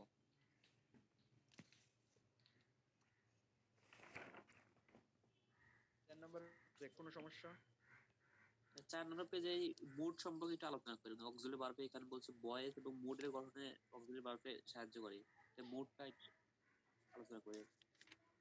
ও আচ্ছা, এখানে বাংলাতে যেমন বাচ্চ আছে ঠিক তেমনি ইংরেজিতে এখানে আসলে যেটা বোঝাচ্ছে সেটা হলো অক্সিলারি ভার্ব, এদের কাজ হলো হেল্প করা। অক্সিলারি ভার্ব বা হেল্পিং ভার্ব এদের কাজ হলো হেল্প করা। এটা যে কাজ করতে হেল্প করে সেটা আমি বলে দিচ্ছি, সেটা কি কি? একটা হলো টেন্স গঠনে হেল্প করে, একটা হলো ভয়েস গঠনে সে হেল্প করে, আর একটা হলো নেগেটিভ এবং ইন্টারোগেটিভ সেন্টেন্স তৈরিতে হেল্প করে। কি বললাম? নেগেটিভ এবং ইন্টারোগেটিভ সেন্টেন্স তৈরিতে হেল্প করে। আপনার মুডের বদলে চাইলে এভাবে মনে রাখতে পারেন, টেন্স, ভয়েস আর হলো নেগেটিভ সেন্টেন্স এবং ইন্টারোগেটিভ সেন্টেন্স তৈরিতে হেল্প করে। এই পেজে 4 নম্বর পেজে আর কোনো সমস্যা? হ্যাঁ, কোন ক্ষেত্রে আর বলবো অক্সিলারি ভার্ব কয়টি হয়? কোন ক্ষেত্রে অক্সিলারি বলা হচ্ছে? অক্সিলারি ভার্ব ইংরেজি ব্যাকরণে অক্সিলারি ভার্বের সংখ্যা হলো 12টি। ঠিক আছে, ইংরেজি ব্যাকরণে অক্সিলারি ভার্বের সংখ্যা কয়টি? 12টি। কি কি? এই যে এখানে লেখা আছে be have do, be have do, এরপরে এই যে যা যা আছে এগুলা। আর বলা হচ্ছে প্রাইমারি অক্সিলারি কয়টি? যখন বলবে প্রাইমারি অক্সিলারি কয়টি তখন এইখানে থেকে এই যে নিচে দেয়া আছে অ্যাম ইজ আর ওয়াজ ওয়ার, এখান থেকে মডালটাকে বাদ দিবেন। মডালটাকে বাদ দিয়ে অ্যাম ইজ আর ওয়াজ ওয়ার এর আছে 8টি, এরপরে হ্যাবের আছে 3টি আর ডুর 3টি, এই 8 6 14টি। 5 নাম্বার লেকচার শিটে তো ভিডিও আছে ক্লাসে, ফুল ভিডিও আরেকবার দেখে নেবেন। আছে না এদের ভিডিও দেয়া? গ্রুপে তো ভিডিও এটা আছে। অনেক ভাই। তাহলে যখন বলবে অক্সিলারি ভার্ব কয়টি? 12টি। Be verb, have verb, do verb 3টা, আর বাকি 9টা হলো মডাল ভার্ব। আর যখন বলবে প্রাইমারি অক্সিলারি কয়টি তখন মডাল বাদ দিয়ে দিব। বি থেকে হবে 8টি, am, is, are, was, were, be, being, been. Have থেকে 3টি, হ্যাজ, হ্যাড। আর ডু থেকে 3টি, ডু, ডাজ, আর একটা হলো ডিড। 4 নাম্বার পেজে কার কোনো সমস্যা? 5 নাম্বার পেজে যাই। 5 নাম্বার থেকে কার কোনো সমস্যা? 24 নম্বর ভাই। কয় ভাইয়া নাম্বার? 19 নাম্বার সমস্যা। 19 নাম্বার। 19 নাম্বার বলতেছে শি মিল্কস দ্য কাউ। এখানে ইনট্রানজিটিভ ইউজটা কি? ইনট্রানজিটিভ ইউজ বলা হচ্ছে the cow is milking, the cow is milking. The cow is milking মানে হলো গরুর দুধ দহন করা হচ্ছে, গাভীর দুধ দহন করা হচ্ছে। কে করতেছে? সে এখানে অনুপস্থিত। দ্য কাউ ইজ মিল্কিং, কে করতেছে সেটা কি এখানে অনুপস্থিত। এজন্য এটা হলো ভার্বের পরে কোনো ওয়ার্ড নাই, ইনট্রানজিটিভ। ভার্বের পরে কোনো ওয়ার্ড নাই মানে কি? ইনট্রানজিটিভ। কে জানি এসএমএস করছে 14 number. He writes a letter. এখানে রাইট কোন ভার্ব? Transitive verb. বলা হচ্ছে আপনার মনে হচ্ছে ভাই এখানে প্রিন্সিপাল হয়ে ট্রানজিটিভ ভার্ব কেন হলো? আমরা যখন ট্রানজিটিভ ইনট্রানজিটিভ পড়ছি তার মানে যখন আমরা ট্রানজিটিভ ইনট্রানজিটিভ পড়ছি এর মানে আমরা কি পড়ছি? এর মানে আমরা মেইন ভার্বের প্রকারভেদ পড়ছি। মেইন ভার্ব তার একটা নাম কি? Principal verb. মেইন ভার্ব তার একটা নাম কি? Principal verb. যখন আপনি ভার্ব অ্যান্সার করলেন তার মানে আপনি জানেন যে এটা মেইন ভার্ব। কিন্তু ভার্ব অ্যান্সার করলেন তখন টিচার জানে না যে এটা মেইনের ইনট্রানজিটিভ বুঝাইলো না ইনট্রানজিটিভ বুঝাইলো না লিঙ্কিং বুঝাইলো। তাহলে 14 নম্বরে হি রাইটস এ লেটার, সে কি লেখে? চিঠি লেখে। অবজেক্ট আছে মানে ট্রানজিটিভ। যখন আপনি ট্রানজিটিভ অ্যান্সার করলেন তখন মেইন তো অ্যান্সার হয়েই আছে, কারণ ট্রানজিটিভ হলো মেইন ভার্বেরই প্রকারভেদ। আপনার নতুন করে মেইন বা প্রিন্সিপাল ভার্ব অ্যান্সার করার দরকার নাই। আচ্ছা এরপরে 16 নম্বরে যাই। 16 number which one is an example of intransitive verb? কোনটা ইনট্রানজিটিভ ভার্ব? বলা হচ্ছে যে ভার্বের পরে অ্যাডভার্ব আছে সেটা ইনট্রানজিটিভ, যে ভার্বের পরে প্রিপোজিশন আছে সেটা ইনট্রানজিটিভ। তাহলে 16 বি মুভড, এরপরে আছে টু, টু হলো একটা প্রিপোজিশন, এটা হলো ইনট্রানজিটিভ। আর কিছু? 31 31 কি বলতেছে? He gave. বলা হচ্ছে এক সেন্টেন্সে যদি দুইটা অবজেক্ট থাকে, তাহলে ইনডিরেক্ট অবজেক্ট আসবে আগে আর ডিরেক্ট অবজেক্ট যাবে পরে, এবং এদের মাঝে কোনো প্রিপোজিশনের দরকার নাই। একটা সেন্টেন্সে যদি দুইটা অবজেক্ট থাকে তাহলে ইনডিরেক্ট আগে ডিরেক্ট পরে, এদের কোনো কিসের দরকার নাই? কোনো প্রিপোজিশনের দরকার নাই। He gave the class. The class বলতেছে ছাত্রছাত্রীকে বোঝাচ্ছে, এটা হলো ব্যক্তি, এটা হলো ইনডিরেক্ট। এরপরেরটা কি? A tough assignment. এরপরে কে জানি বললো 28। 28 নাম্বার বলতেছে what did you tell her? What, what মানে কি? তুমি তাকে কি বলেছো, তুমি তাকে কি বলেছো, তোমার বলা কথা, এই কথা ধরা যায় না, ছোঁয়া যায় না, দেখা যায় না, এটা কোনো ব্যক্তি নয়, এটা হলো ব্যক্তি ছাড়া অন্য কিছু। ব্যক্তি ছাড়া যদি অন্য কিছুকে বোঝায় তাহলে সেটি হবে ডিরেক্ট অবজেক্ট। তারপর 24। ভাইয়া 24। 24 নম্বর, দা মিল্ক গট ব্যাড, এখানে কোন স্ট্রাকচার ফলো করেছে? বলতেছে দা মিল্ক গট ব্যাড, এর মানে হলো the milk is bad. The milk is bad. Is যেমন একটা লিঙ্কিং ভার্ব, গটটাও লিঙ্কিং ভার্ব। লিঙ্কিং ভার্ব কি? লিঙ্কিং ভার্বের কমপ্লিমেন্ট থাকে, কি থাকে? কমপ্লিমেন্ট থাকে। তাহলে বলতেছে দা মিল্ক ইজ ব্যাড, এটা মানে যা দা মিল্ক গট ব্যাড, এটা মানেও তাই। এই গটও যা ইজও তা। ইজ যেমন একটা